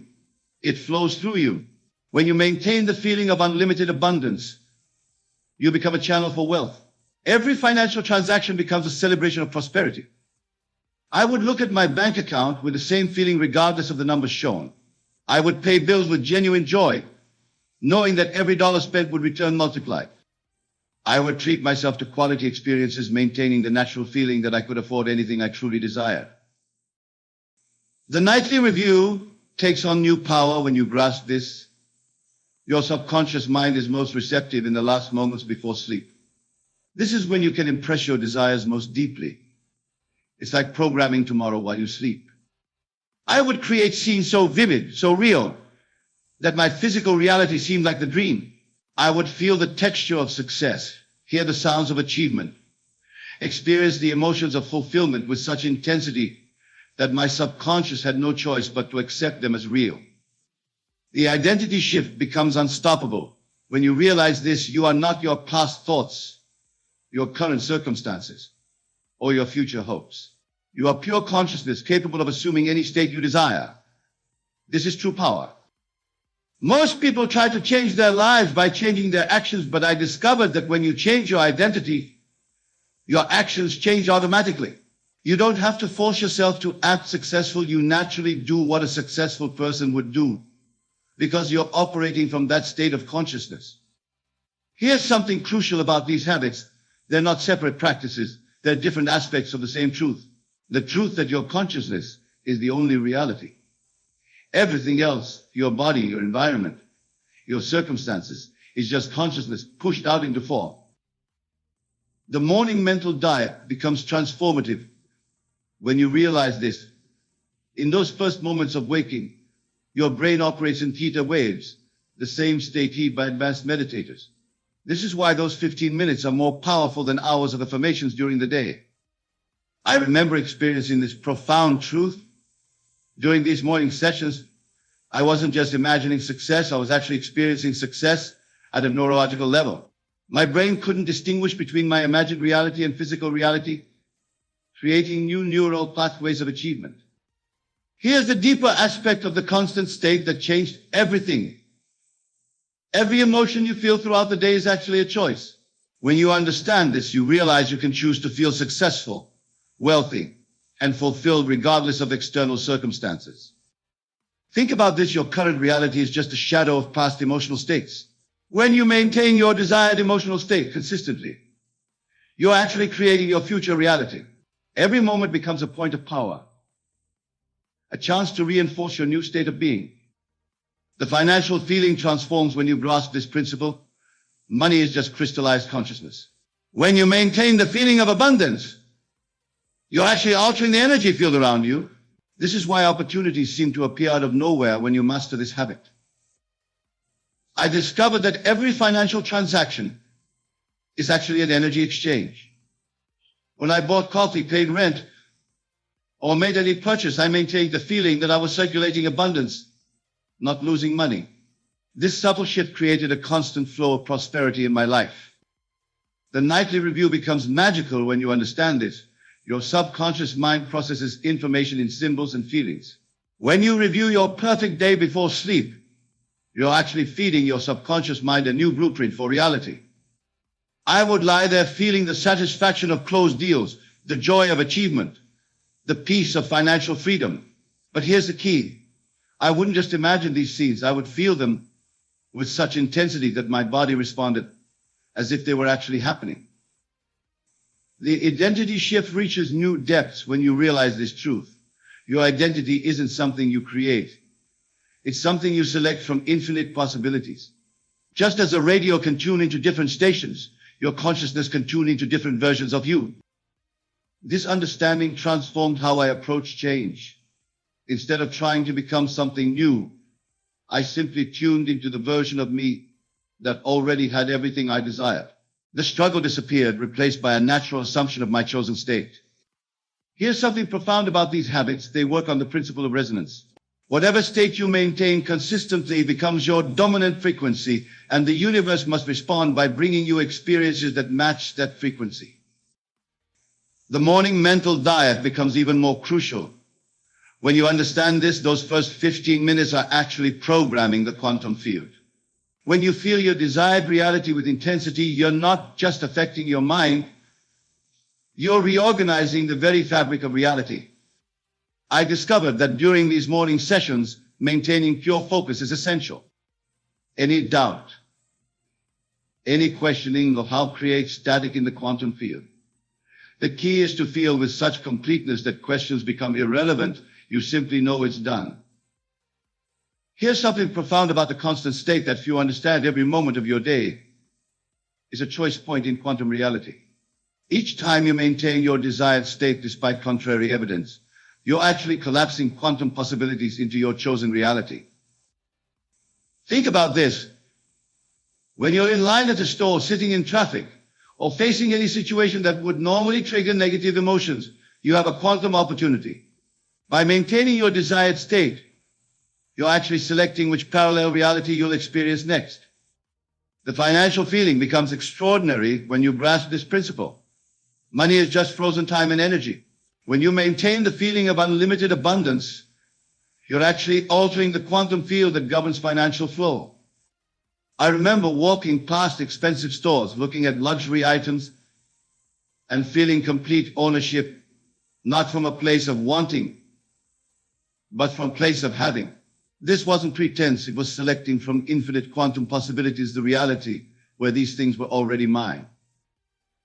The nightly review takes on cosmic significance when you understand this. During sleep, your consciousness interfaces directly with the quantum field. Your nightly scene review isn't just programming your mind, it's programming reality itself. I would lie there feeling the absolute naturalness of my desires fulfilled. I discovered that the key isn't to reach for the feeling, but to settle into it like sinking into a comfortable chair. The more natural it feels, the more quickly it manifests. The identity shift becomes reality altering when you grasp this truth. You are not a physical being trying to affect the quantum field. You are the quantum field expressing itself as a physical being. This understanding changes everything. Most people think they need to overcome their circumstances. But I discovered that circumstances are just crystallized consciousness. When you shift your identity at the quantum level, circumstances must shift to match your new frequency. Here's something revolutionary about these habits. They work because they align you with the fundamental nature of reality. Reality isn't solid. It's a responsive field of infinite possibility, constantly shaped by consciousness. Think about this. Every great achievement in history first existed as a state of consciousness in someone's mind. The Wright brothers felt the reality of flight before planes existed. Every inventor, every innovator, every achiever first lived their desire in consciousness.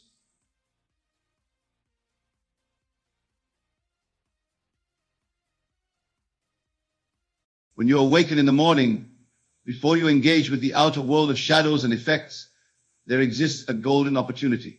In that sacred space between sleep and wakefulness, your subconscious mind is most receptive, most malleable to impression. It is in this state that you must practice the art of alignment, where your individual awareness merges with the universal consciousness. Let me share with you the method by which this alignment is achieved. It is not through struggle or strain. It is not through pleading or petition. It is through the exercise of your divine imagination, your most precious gift, the very creative power of God within you. As you lie there in your bed, allow your physical body to relax completely. Feel the weight of your physical form sinking into the mattress beneath you. Your breathing becomes rhythmic, gentle, and deep. With each breath, you release all tension, all concern, all preoccupation with the outer world. Now, in this receptive state, turn your attention inward to the feeling of your desired state fulfilled. What does it feel like to be completely aligned with the universe? What does it feel like to be the expression of infinite power and wisdom? Do not try to answer these questions with your intellect. Feel the answer. For feeling is the secret, the very channel through which your desires are transmitted to the subconscious mind. Remember always that your consciousness is the only reality. The world outside is but a reflection, a shadow of your inner state of being. As within, so without. This is not poetry, this is cosmic law. The universe must conform to the pattern established within your consciousness. It has no choice in the matter, for this is the way of all creation. So now in your morning meditation, assume the feeling of being perfectly aligned with the universal mind. Feel the harmony, the peace, the absolute knowing that all is well. Feel the boundless energy flowing through your being. Feel the perfect health expressing through every cell of your body. Feel the abundance that is your natural state. Feel the love that permeates every fiber of your being. Do not ask how this state will be realized. That is not your concern. The how, the when, the where, these are details that belong to the universal mind. Your task is simply to assume the feeling of the wish fulfilled, to live from the end, to occupy the state of alignment now in your imagination. Many will say to you, but this is merely daydreaming. This is fantasy. I tell you with absolute authority that what you are doing is employing the very creative principle of the universe. You are exercising your divine prerogative as a creative being. You are fulfilling the purpose for which you were created, to experience and express the glory of God, the infinite power of the universe through your individual consciousness. The Bible tells us, in the beginning was the Word. What is this word? It is not mere language. It is the inner speech, the conversation you have with yourself. It is the assumptions you make about yourself and your world. This inner dialogue shapes your reality more powerfully than any external force ever could. As you lie there in the quiet of the morning, watch your inner dialogue.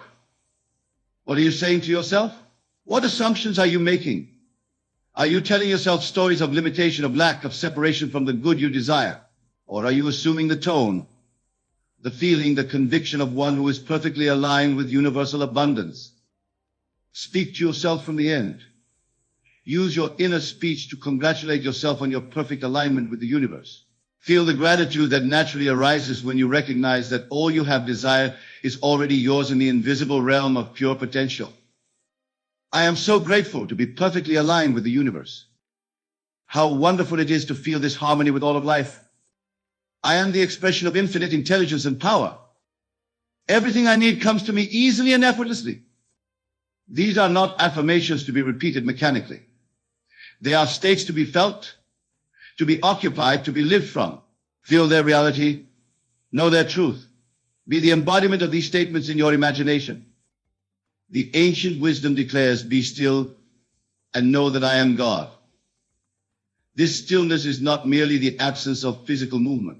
It is the quieting of the questioning, doubting mind. It is the surrender of all mental argument against the reality of your wish fulfilled. In this stillness, you recognize your oneness with the creative power of the universe. You are not seeking alignment with the universe.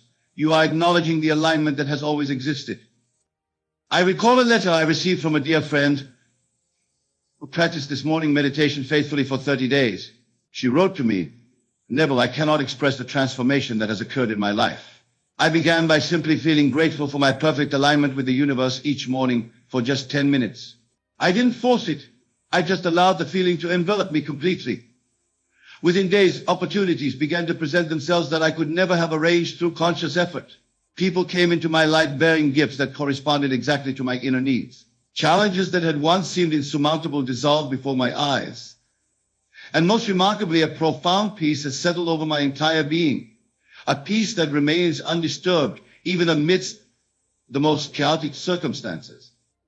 This is the promise of your morning meditation, not merely isolated experiences of good fortune, but a fundamental shift in your state of being.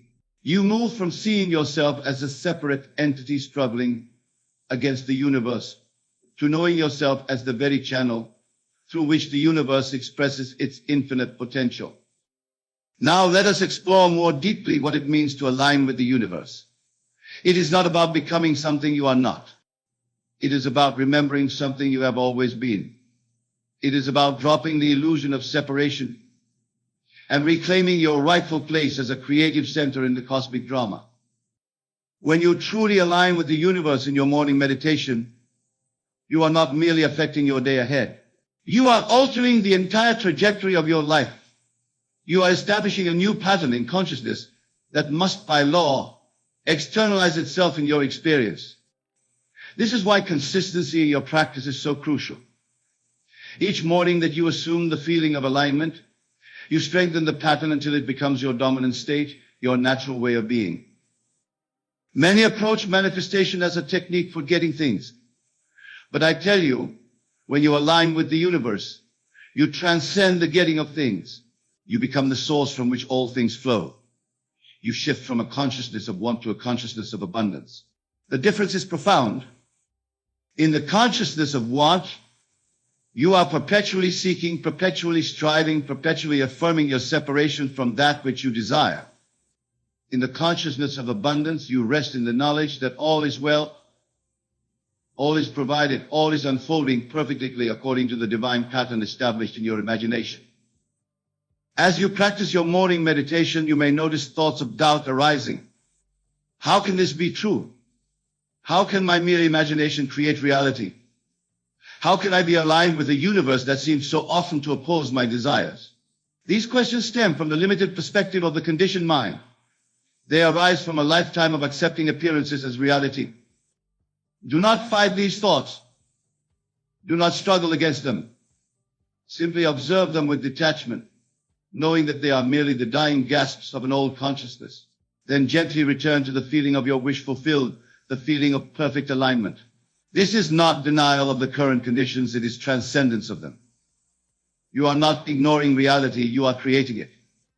The great mystics and spiritual teachers throughout history have all pointed to this truth in their own way. They understood that consciousness is the only reality, that the world we experience is a projection of our inner states. They knew that by changing the inner, we inevitably change the outer. This is why Jesus said, "The kingdom of heaven is within you."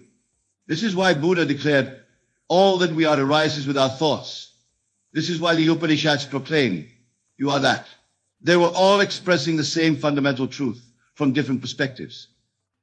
In your morning meditation, you are not reaching for some distant state of enlightenment. You are claiming your birthright as a conscious creator. You are stepping into the role that has been yours since before time began. You are remembering who you truly are. Let me tell you about a simple technique that can deepen your morning practice of alignment. As you lie there in that receptive state between sleep and wakefulness, bring to mind an image of yourself radiating light.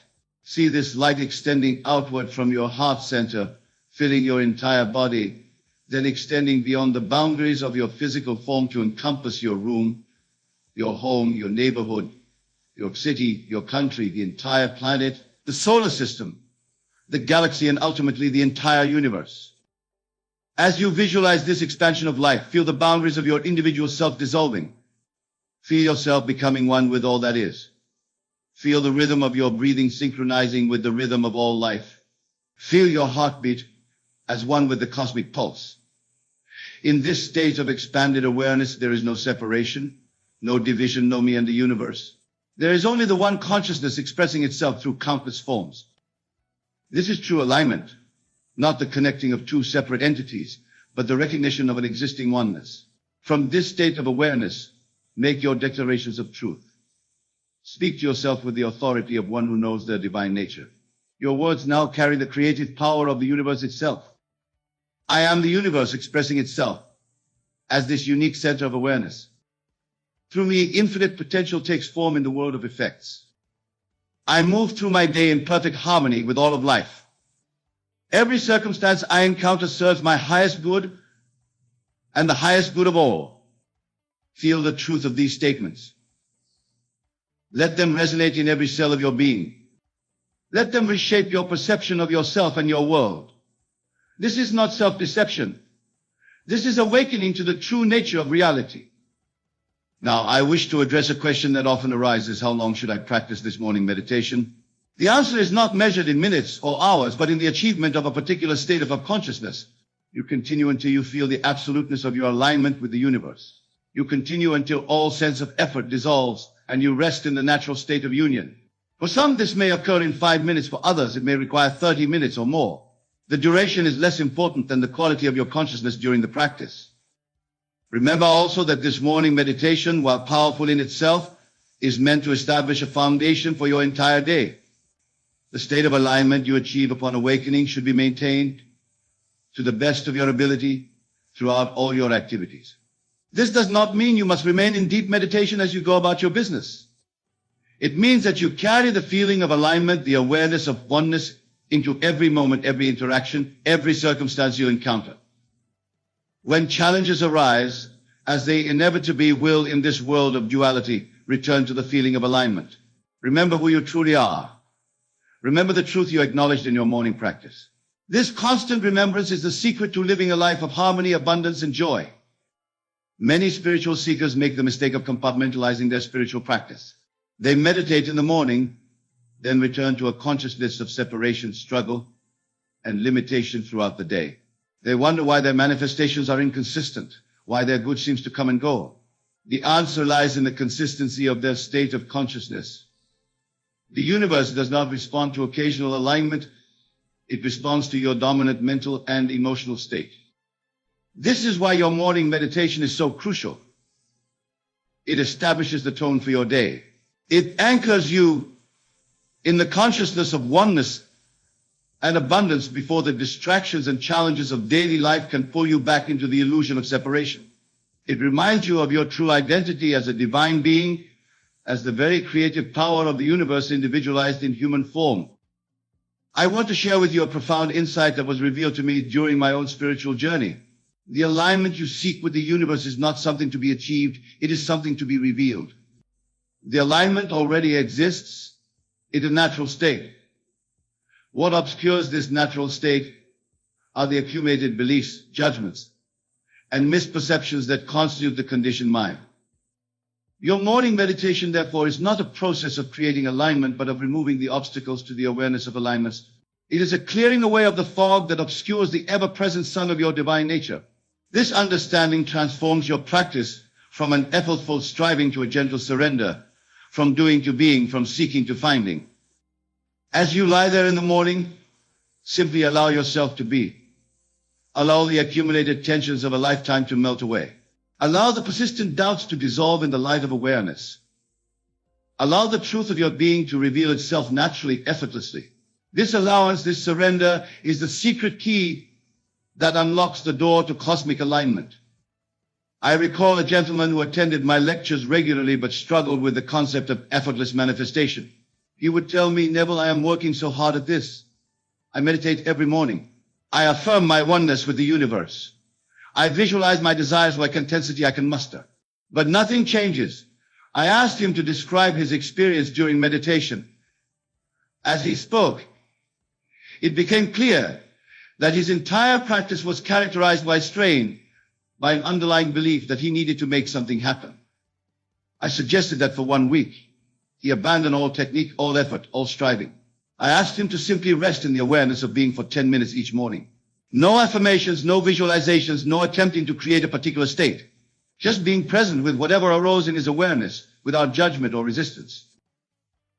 He returned the following week with tears in his eyes. "Neville," he said, "all my life I have been struggling to achieve what was already mine. In those moments of complete surrender, I experienced a peace and a knowing that transcended all my previous understanding. And remarkably, the very conditions I had been working so hard to manifest began to appear in my life effortlessly, naturally, as if they had been waiting all along for me to step out of their way." This is the paradox of alignment with the universe. The more you strive for it, the more elusive it becomes. The moment you surrender, the moment you stop trying to make it happen, it reveals itself as the truth that has always been. In your morning meditation, allow yourself to experience this surrender. Let go of all concepts of how alignment should feel. Let go of all expectations of what should happen as a result of your practice. Let go of the very idea of yourself as a separate entity seeking connection with something outside of you. In this complete letting go, the truth of your being stands revealed. You are the universe. You are the power you have been seeking. You are the consciousness in which all things arise, exist, and dissolve.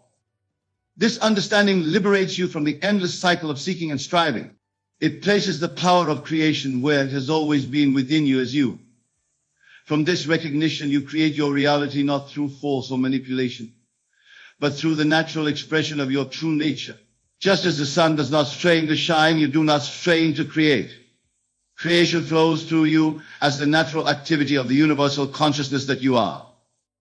As we approach the conclusion of our discussion on this powerful morning meditation, I want to emphasize a point that many miss. The purpose of aligning with the universe is not merely to improve your individual life, though this will certainly occur. The greater purpose is to allow the infinite intelligence and love of the universe to express itself more fully through you, for the benefit of all beings. When you are aligned with the universe, you become a clear channel for divine expression. Your thoughts, words, and actions carry the harmonic resonance of universal truth. You become a healing presence in a world of confusion and conflict. You become a light in the darkness, not through any personal effort or virtue, but through the natural radiation of the universal consciousness that you have allowed to shine through you. This is the highest form of service you can offer to humanity and to all of life. It is not service based on sacrifice or obligation. It is service that arises spontaneously from the recognition of oneness. You serve others because they are not others in the true sense. They are expressions of the same consciousness that you are. In serving them, you serve yourself. In loving them, you love yourself. In healing them, you heal yourself. As you practice your morning meditation, hold this understanding in your awareness. You are aligning with the universe not just for personal gain, but to become a more perfect instrument for the expression of universal love and wisdom. This intention elevates your practice from a merely metaphysical technique to a sacred communion with the source of all being. Let us review the essential elements of this powerful morning meditation. Begin in the quiet moments upon awakening, when your mind is most receptive to impression. Relax your physical body completely, releasing all tension and resistance. Turn your attention inward to the feeling of being aligned with the universe, of being one with the creative power of all life. Use your inner speech to confirm and strengthen this awareness. Speak to yourself from the state of alignment already achieved. If thoughts of doubt or separation arise, observe them without resistance. Then gently return to the feeling of oneness. Expand your awareness beyond the boundaries of your physical form to include all of life, all of existence. Allow yourself to simply be, surrendering all effort, all striving, all trying to make something happen. Carry the feeling of alignment with you throughout your day, returning to it whenever you find yourself caught in the illusion of separation. Remember that your alignment serves not only your individual good, but the good of all beings.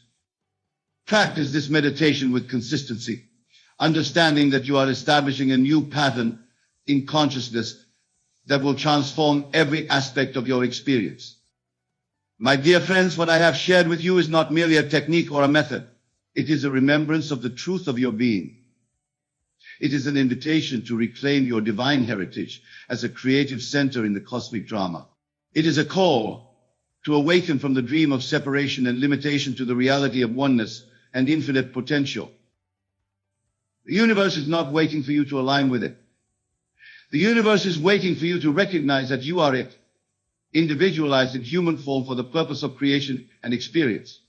This recognition is the beginning of a new life, a life lived from the inside out, a life of power, purpose, and limitless possibility. Tonight, as you retire to sleep, hold the intention of awakening to the remembrance of your oneness with all of life. Tomorrow morning, practice this meditation with the conviction of one who knows the truth of their being.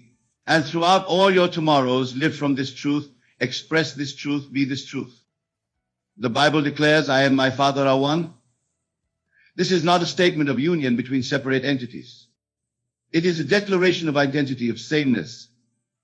The I that speaks through Jesus, through me, through you, is the one consciousness, the one reality, the universe itself. As you align with this truth in your morning meditation, you align with the very source of all creation. There is nothing outside of you that you need to connect with, nothing external that you need to attain. All that you seek is within you, waiting for your recognition. The kingdom of heaven is not a place you go to. It is a state of consciousness by remembering who you truly are. My beloved friends, I leave you with this truth, simple yet profound. You are the universe expressing itself as a human being. In your morning meditation, you are not creating this reality, you are acknowledging it. And in this acknowledgement lies the secret of all manifestation, all creation, all fulfillment.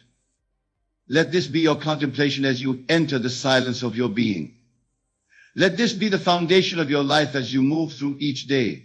Let this be your legacy as you touch the lives of all you encounter. I and my Father are one. I and the universe are one. This is the eternal truth, the Yolti, the Hultadi, the final secretive will to have eyes to see and ears to hear. This is your truth. Claim it, live it, be it. And now, in the silence of your own being, Allow this truth to resonate.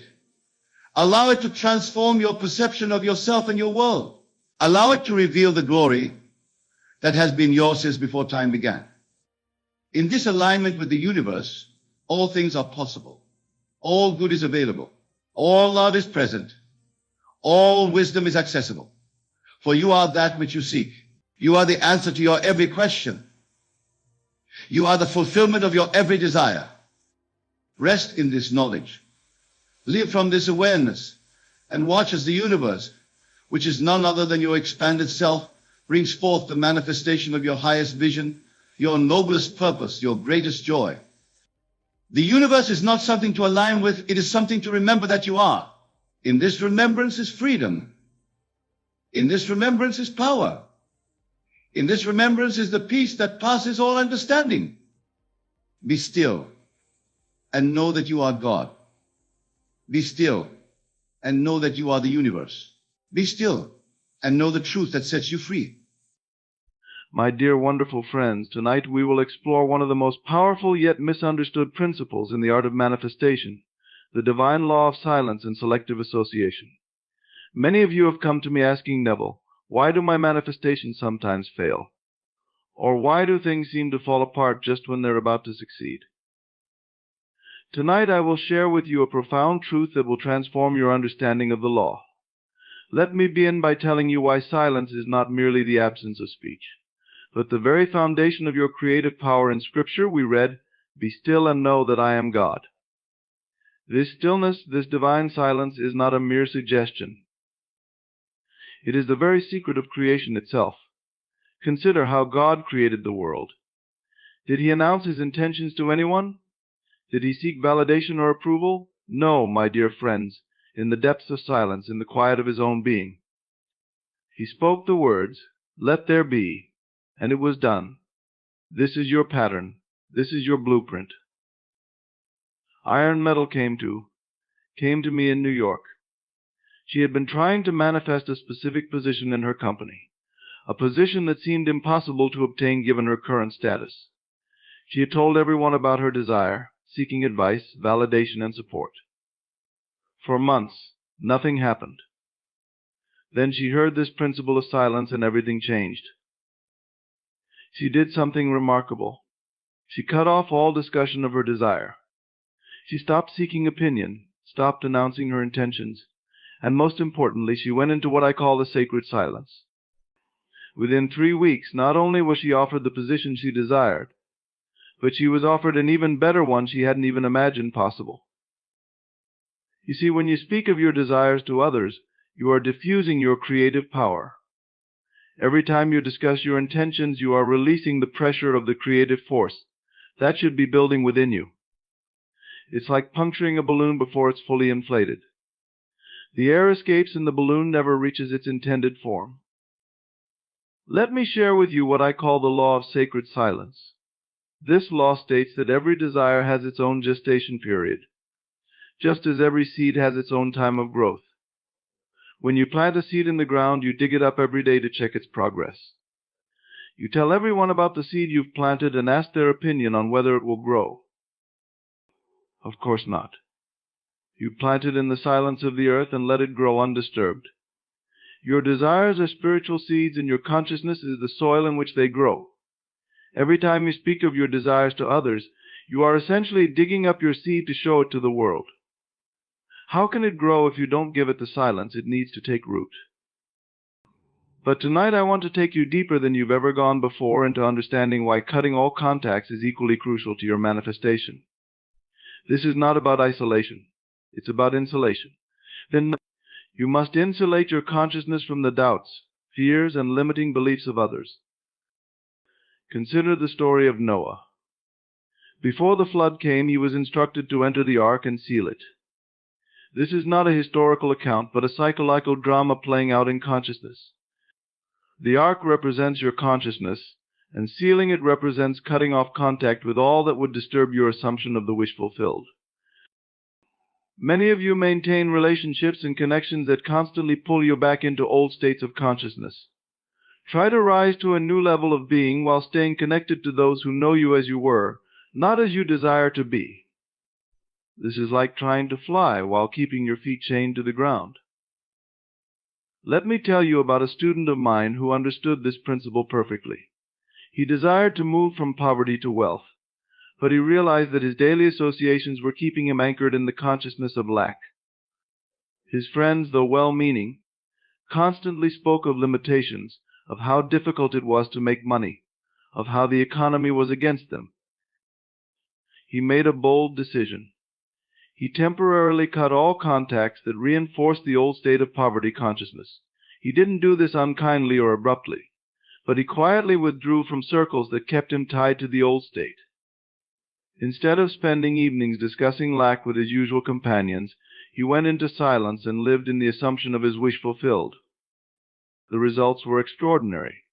Within 6 months, his entire financial reality transformed. But notice something crucial. He didn't announce his intentions to withdraw. He didn't make declarations about cutting contacts.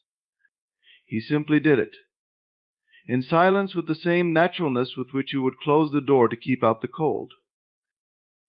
Now let me share with you what I call the 3 chambers of silence. The first chamber is physical silence, the cessation of speaking about your desires. The second chamber is mental silence, the quieting of internal chatter and doubt. The third chamber, and most profound, is spiritual silence, the complete surrender to the feeling of your wish fulfilled. Many of you enter the first chamber easily enough. You can stop talking about your desires. Some of you even master the second chamber, controlling your thoughts, but it's the third where the real power lies. In this chamber can only be entered when you've cut the ties that bind you to your old state. Think of Lot's wife in Scripture. She was told not to look back at the city she was leaving. This is not a story about physical geography. It's about consciousness. When you're moving into a new state of being, you cannot keep looking back at the old state or maintaining connections with those who are not old state. Let me tell you about the law of state resonance. Everything and everyone in your life is a reflection of the state you occupy. When you try to enter a new state, while maintaining connections with those who resonate with your old state, you create a psychological conflict that prevents your complete transformation. I recall a gentleman in Los Angeles who desired to become a renowned author. He had talent, he had ideas, but he remained stuck in obscurity. Why? Because he kept himself surrounded by people who knew him as a struggling writer. Their very presence in his life kept him anchored to that state of struggle. One day, after hearing these principles, he did something that seemed drastic to others, but was perfectly natural to him. He cut all contacts with his writing group, stopped attending literary gatherings where people complained about how hard it was to get published, and went into complete silence about his work. Instead of discussing his book with others, he lived in the silence of his completed wish. He would walk into bookstores and quietly see his book on the shelves. He would silently feel the weight of his published work in his hands. He stopped seeking validation, stopped asking for opinions, and most importantly, stopped connecting with those who knew him as anything less than a successful author. Here's what you must understand about the power of cutting contacts. It's not about avoiding people. It's about avoiding states. Every person in your life represents a state of consciousness. When you maintain connections with those who know you in your old state, you're making it infinitely harder to fully occupy your new state. Consider the biblical instruction. Come out from among them and be ye separate. This is not about physical separation, but about separating yourself from states that contradict your desire. When you truly understand this, you'll see why maintaining certain contacts keeps you bound to states you're trying to leave. Let me introduce you to what I call the principle of state solidarity. This principle states that your consciousness naturally seeks alignment with the predominant consciousness of those around you. This is why being around people who knew in your old state makes it challenging to maintain your new assumption. Think of it like tuning a radio. You're trying to tune into the frequency of your desire, but the old contacts in your life keep pulling the dial back to the old frequency. The solution is not to fight against this pulling. The solution is to remove yourself from the range of the old frequency entirely.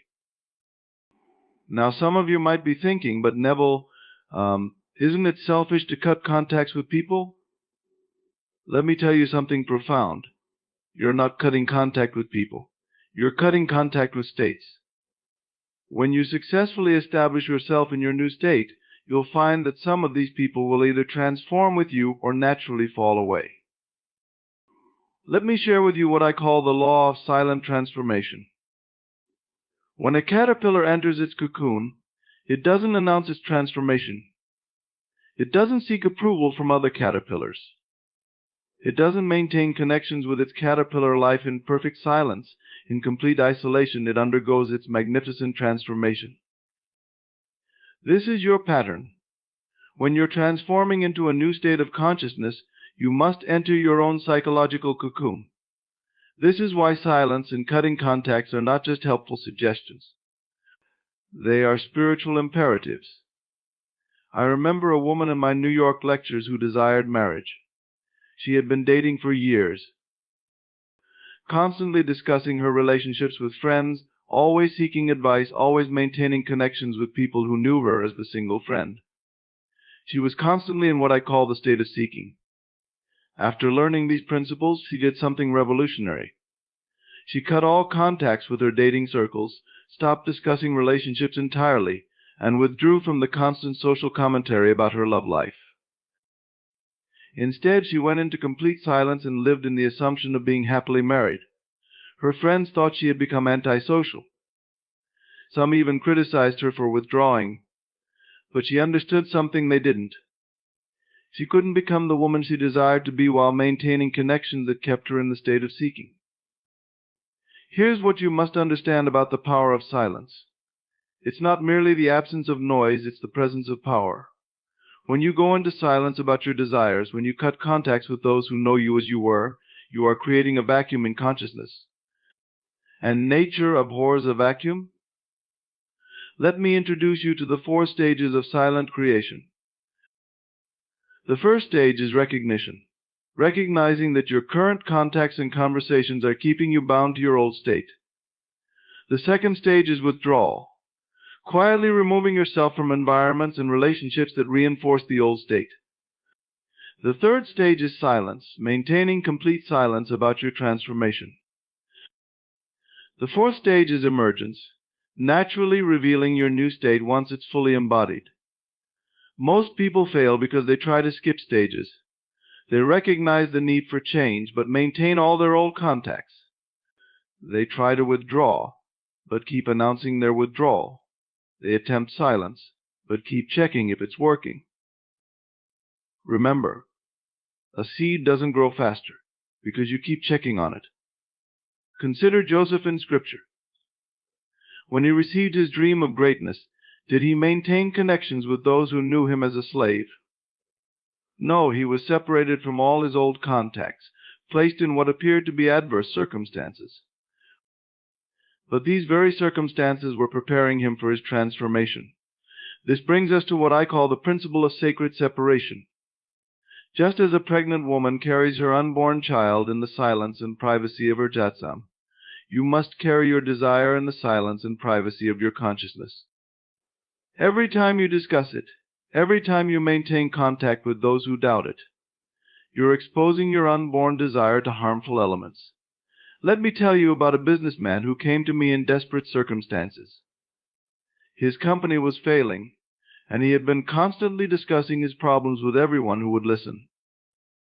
His entire network consisted of people who knew him as the owner of a struggling business. I shared with him these principles, and he understood them at a deep level. He stopped attending business networking events where people discussed market difficulties. He cut contacts with his commiseration circle, those friends who gathered to share business troubles. He went into complete silence about his company's status. Instead of seeking advice, he sought silence. Instead of maintaining connections that reinforced failure, he insulated his consciousness. In the assumption of success to the outside world, he seemed to have become a recluse. But in the silence of his consciousness, a transformation was taking place. What happened next illustrates perfectly what I call the law of silent attraction. Within 3 months, his business began attracting opportunities that had been there all along but were invisible to him while he was in the state of struggle and constant discussion. You see, when you're constantly talking about your problems, constantly maintaining contacts with those who reinforce your limitations, you're blind to the opportunities surrounding you. Let me share with you the deeper metaphysical reason why silence and cutting contacts are so crucial. In Scripture we read, "In returning and rest shall ye be saved. In quietness and in confidence shall be your strength." This is not merely poetic language, it's a precise description of the law of consciousness. Thank you for listening. When you maintain silence and cut contacts with the old state, you're doing something profound. You're creating what I call a consciousness vacuum. Nature must fill this vacuum, but it can only fill it with whatever corresponds to your assumed state. Consider this principle. Every person in your life is a mirror reflecting back to you your state of consciousness. When you maintain contacts with those who knew you in your old state, you're constantly being reminded of who you were, not who you desire to be. This is why cutting contacts is not an act of rejection, but an act of spiritual wisdom. I remember a teacher who came to me. She had been trying to manifest a position at a prestigious university, but she kept herself surrounded by colleagues who knew her as a struggling substitute teacher. Every conversation, every interaction, every relationship reinforced her current state. She understood these principles and did something that seemed radical to others. She quietly withdrew from her regular social circles. She stopped attending teachers' gatherings where the conversation centered around limited opportunities. She cut contact with those who consistently reminded her of her current circumstances. Instead, she went into what I call the silence of assumption. In this silence, free from the constant reinforcement of her old state, she lived completely in the assumption of being a distinguished professor. She didn't tell anyone about this inner transformation. She didn't seek validation. She simply lived in the silence of her fulfilled desire. Here's what you must understand about the power of sacred insulation. When you isolate yourself from influences that contradict your desired state, you're not being antisocial, you're being spiritually wise. Just as a scientist must create a controlled environment for certain experiments, a controlled environment in consciousness for your transformation. Let me introduce you to what I call the 7 seals of silence. The first seal is physical withdrawal, removing yourself from environments that reinforce the old state. The second seal is social disconnection, cutting contacts with those who know you only as you were. The third seal is conversational silence, refusing to discuss your transformation or desire. The fourth seal is mental quietude, silencing the internal dialogue about your past state.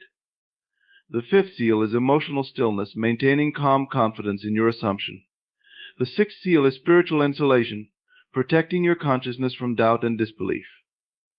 The seventh seal is complete absorption, living entirely in the feeling of your wish fulfilled. Each of these seals must be maintained if you wish to complete your transformation. Wrecking even one seal can allow the old state to seep back into your consciousness. Consider the biblical story of the 3 wise men. After they saw the Christ child, they were warned in a dream not to return to Herod. This is a psychological truth. Once you've conceived your new state, seeing the Christ child, you must not return to the old state, Herod. You must take another way home. Now let me share with you what I call the ultimate law of silent achievement. When you understand this law, you'll never again question the power of silence and selective contact. Every great achievement in history, every significant transformation, has followed this pattern of silence and sacred isolation. Think of Jesus going into the wilderness for 40 days. Think of Buddha leaving his palace in social circles. Think of every great inventor, artist, or visionary who withdrew from society to birth their creation. This is not coincidence, it's law. Let me tell you about my own experience with this principle. When I first discovered these truths, I didn't announce them to the world. I went into silence. I cut contacts with those who knew me as the old man. In that silence, in that sacred isolation, I experienced what I call the great knowing.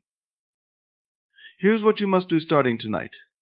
First, make a solemn covenant with yourself, a covenant of silence.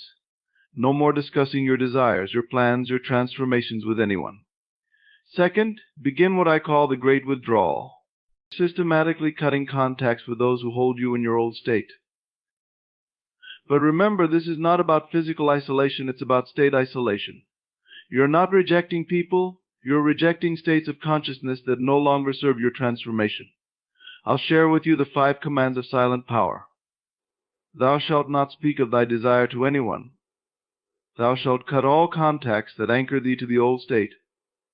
Thou shalt live completely in the silence of thy wish fulfilled. Thou shalt not return to check on thy progress. Thou shalt maintain thy silence until thy manifestation is complete.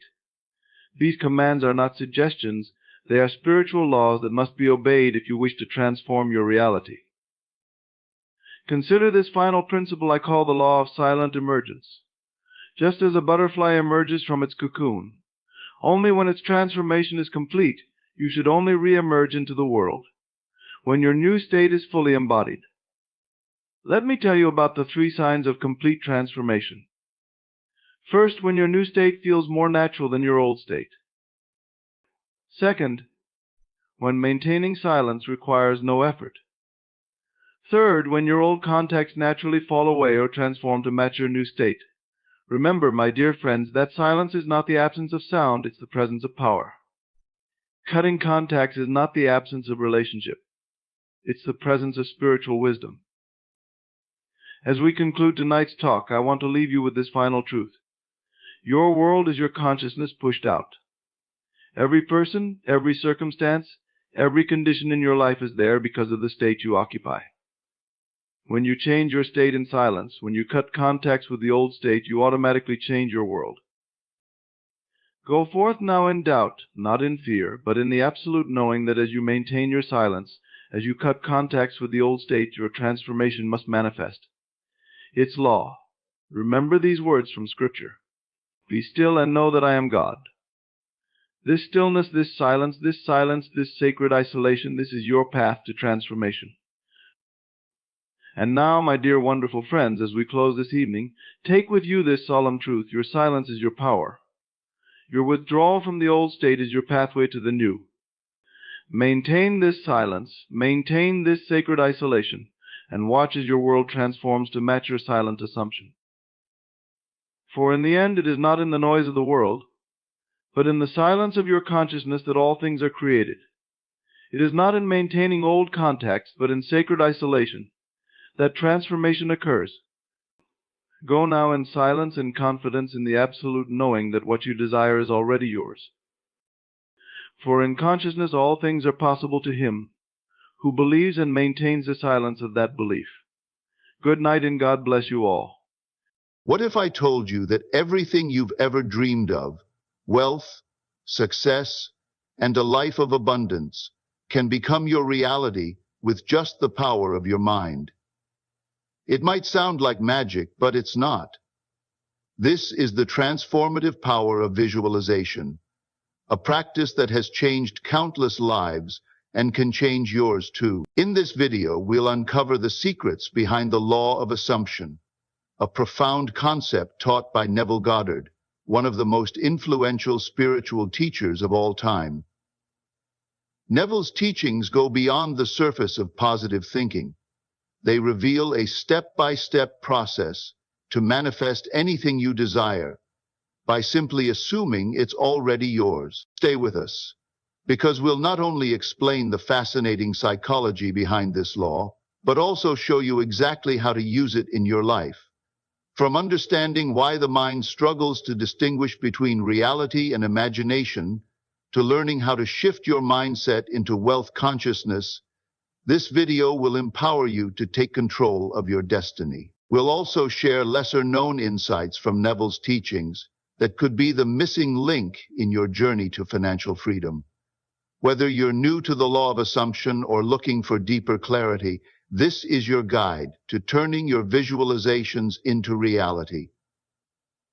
Vision. Welcome to Limitless Mindset, the channel where we explore the untapped potential of your mind to create the life you deserve. If you're ready to unlock the secrets of manifestation and transform your life, make sure to subscribe and hit the notification bell. Let's dive into the incredible power of visualization and how it can help you achieve wealth beyond your wildest dreams. Before we talk about how to manifest wealth, let's first understand the foundation of this process, the law of assumption. This concept is both simple and profound. It is the belief that assuming a desired state as true, deep in your mind and emotions, will bring that state into your reality. In essence, what you believe and feel to be true becomes your experience. The law of assumption works on the principle that your subconscious mind is the creator of your reality. It does not judge or analyze, it simply accepts what you feed it. When you assume a particular state, whether it's wealth, success, or happiness, your subconscious mind begins to align your external circumstances to match this assumption.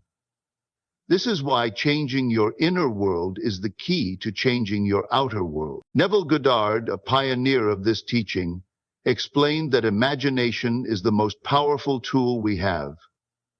He believed that everything you experience in life is a result of your imagination. According to Neville, you must imagine the fulfillment of your desire as if it has already happened. It's not enough to think about what you want. You must feel it deeply. The emotions of joy, gratitude, and satisfaction are the triggers that activate the law of assumption. Neville often emphasized the importance of living in the end. This means that instead of hoping for your desires to come true, you act and feel as though they already have. For example, if you desire wealth, visualize yourself living a wealthy life. See the details, hear the sounds, and most importantly, feel the emotions. Your imagination must be so vivid and convincing that it becomes your new reality internally. This process might seem abstract, but it is grounded in the way the mind works.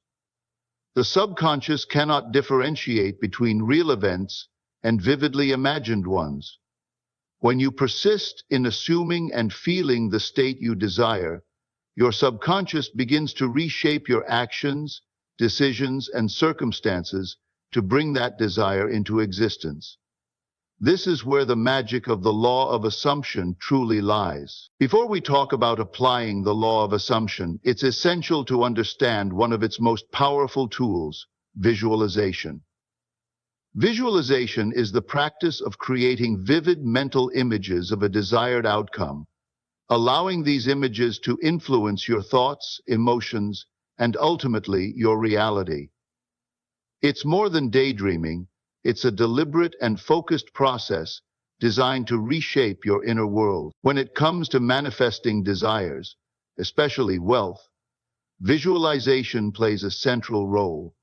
By imagining yourself in a state of financial abundance, you begin to shift your mindset and energy. This shift isn't just motivational, it's transformational.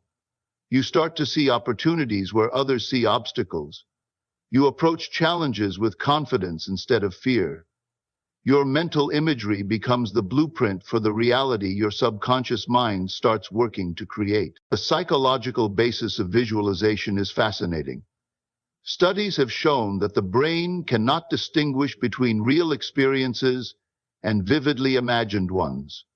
For instance, when you visualize yourself achieving a goal, the same neural pathways are activated, as if you were actually experiencing it. This creates a mental rehearsal that conditions your brain to believe the imagined scenario is possible, even inevitable. This phenomenon is why athletes, performers, and successful individuals often use visualization to prepare for success. For example, a runner might visualize crossing the finish line first, feeling the wind, hearing the cheers, and experiencing the rush of victory. This process programs the mind for success, increasing their confidence and focus in the real event. In the context of wealth, visualization allows you to align with the energy of abundance. Picture yourself living the life you desire, whether it's a beautiful home, financial freedom, or helping others through your wealth. Imagine it in detail. What does the space look like? What emotions do you feel? The more real the visualization, the stronger its impact on your subconscious mind. This practice is not just about creating positive feelings. It's about convincing your mind that the wealth you desire is already yours. When done consistently, visualization begins to reshape your beliefs, habits, and actions to match this internal reality. In this way, visualization becomes a bridge between your dreams and the life you're building. Before we talk about how to make your visualizations truly effective, it's important to understand the synergy between visualization and the law of assumption. Each of these practices is powerful on its own, but when combined, they create a force that can transform your reality. Visualization gives your mind a clear image of what you desire, while the law of assumption adds the emotional and mental alignment necessary to make it real. The process begins with clarity. You need to clearly define your financial goals. Think about what wealth means to you. Is it a certain amount of money in your account? Is it the freedom to travel, invest, or support loved ones? Be specific.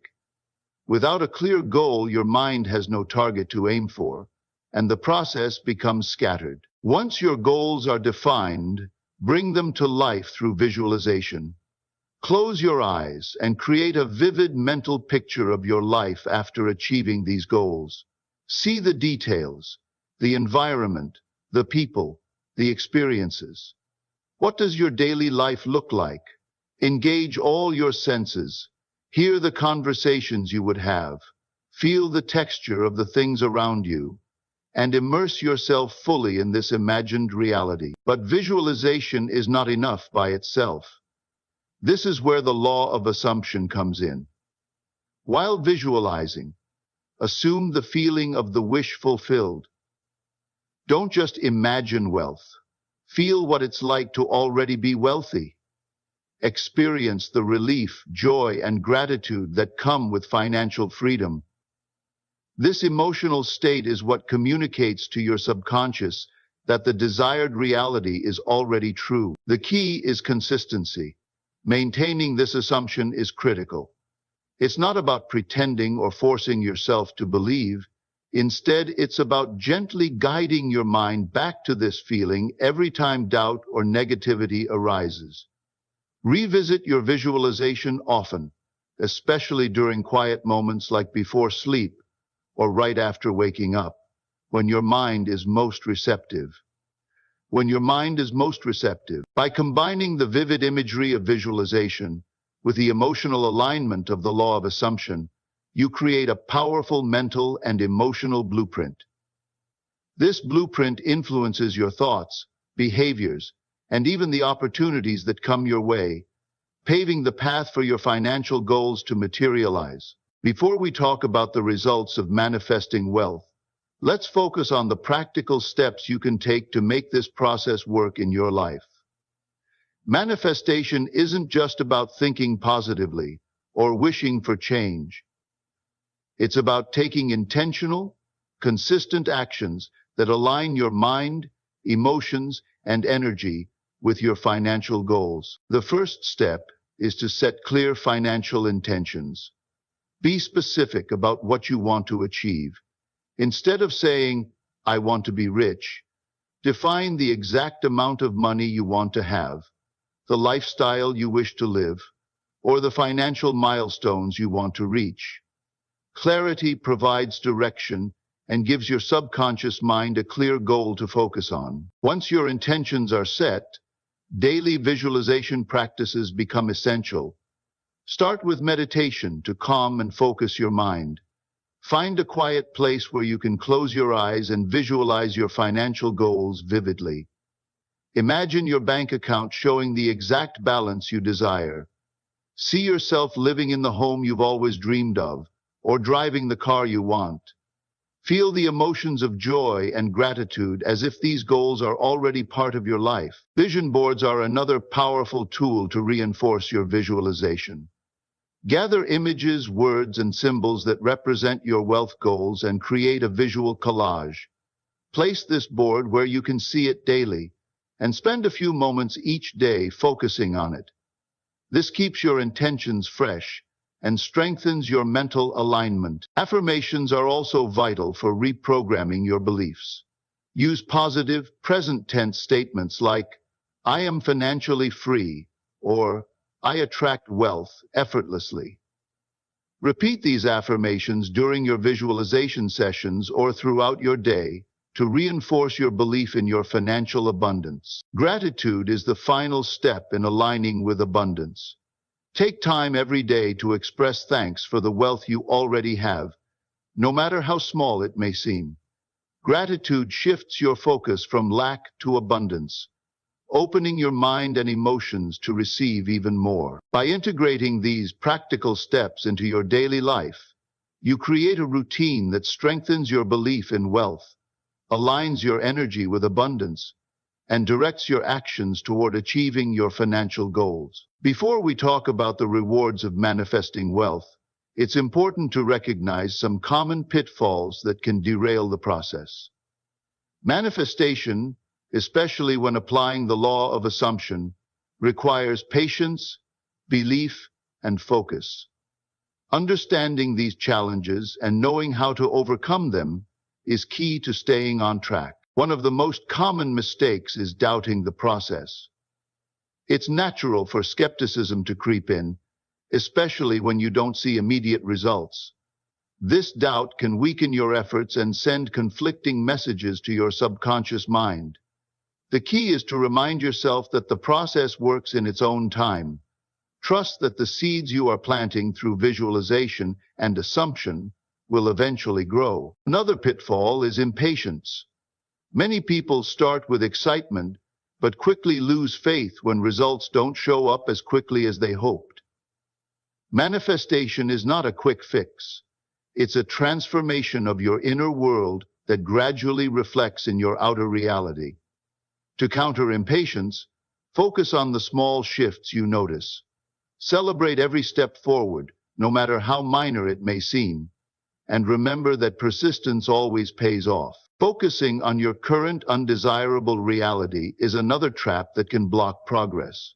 It's easy to get caught up in what you see around you, financial struggles, bills piling up, or a lack of opportunities.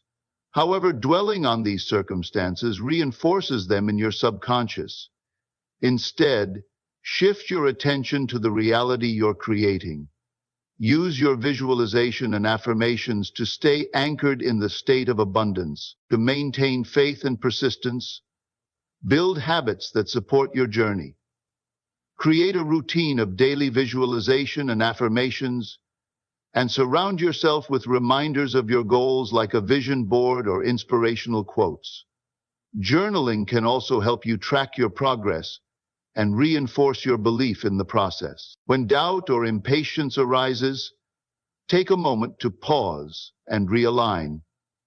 Meditation or mindfulness practices can help you refocus on your intentions and calm your mind. Trust that even when results are not visible, changes are happening beneath the surface. By staying aware of these pitfalls and actively working to overcome them, you can ensure that your efforts to manifest wealth remain strong and consistent, paving the way for your success. Before we talk about how these principles can transform your life, let's look at some real-life success stories that prove the power of visualization and the law of assumption. These individuals started with nothing but a vision, belief, and unwavering persistence, and they turned their dreams into reality. One such story is that of Jim Carrey, the world-famous actor and comedian. Long before he became famous, Carrey was struggling to make ends meet. He used visualization and the power of assumption to change his circumstances. Every night he would sit on a hill overlooking Los Angeles and visualize himself as a successful actor. He even wrote himself a check for $10 million for acting services rendered and dated it 5 years into the future. Remarkably, just before that date, he landed a role in Dumb and Dumber and was paid exactly $10 million. End quote. Another example is Oprah Winfrey, who often speaks about the importance of belief and visualization in her success. Coming from a background of poverty and hardship, she used these principles to envision herself as a successful talk show host and media mogul. Oprah consistently focused on the life she wanted, not the struggles she faced, and her persistence paid off, turning her into one of the most influential women in the world. Countless others have shared similar journeys, including ordinary individuals who used these techniques to achieve financial freedom. Take the story of a small business owner who was drowning in debt. They began practicing daily visualization, imagining their business thriving, their debts cleared, and their bank account growing. By combining this with actionable steps like networking and improving their services, they turned their business around in just a few years. The common thread in all these stories is belief and persistence. Each person held on to their vision, even when their current reality showed no signs of change. They refused to let doubt or impatience derail them. Instead, they trusted the process, consistently visualized their desired outcomes, and acted in alignment with their goals. These stories remind us that the principles of visualization and assumption are not just abstract ideas. They're tools that, when used consistently and with conviction, can reshape lives and create extraordinary results. To lead with will is to become a part of the universe. To wrap things up, we've explored the incredible power of visualization and the law of assumption to manifest wealth and transform your life. We began by understanding how these principles work, focusing on the synergy between creating mental images and assuming the reality of your desires. We delved into practical steps, such as setting clear intentions, daily visualization, affirmations, and practicing gratitude, to align your mind and emotions with abundance. We also addressed common pitfalls like doubt and impatience, and shared real-life success stories that highlight the magic of belief and persistence. Now, it's your turn to take these principles and apply them in your life. Start by defining your financial goals. Visualize them daily, and assume the feeling of already having achieved them. Remember, the key is consistency and faith in the process. Even if results take time, stay committed and trust that your reality is shifting in ways you cannot yet see. You have the power to create the life you desire. All it takes is a clear vision, a belief in your ability to succeed, and the persistence to keep moving forward.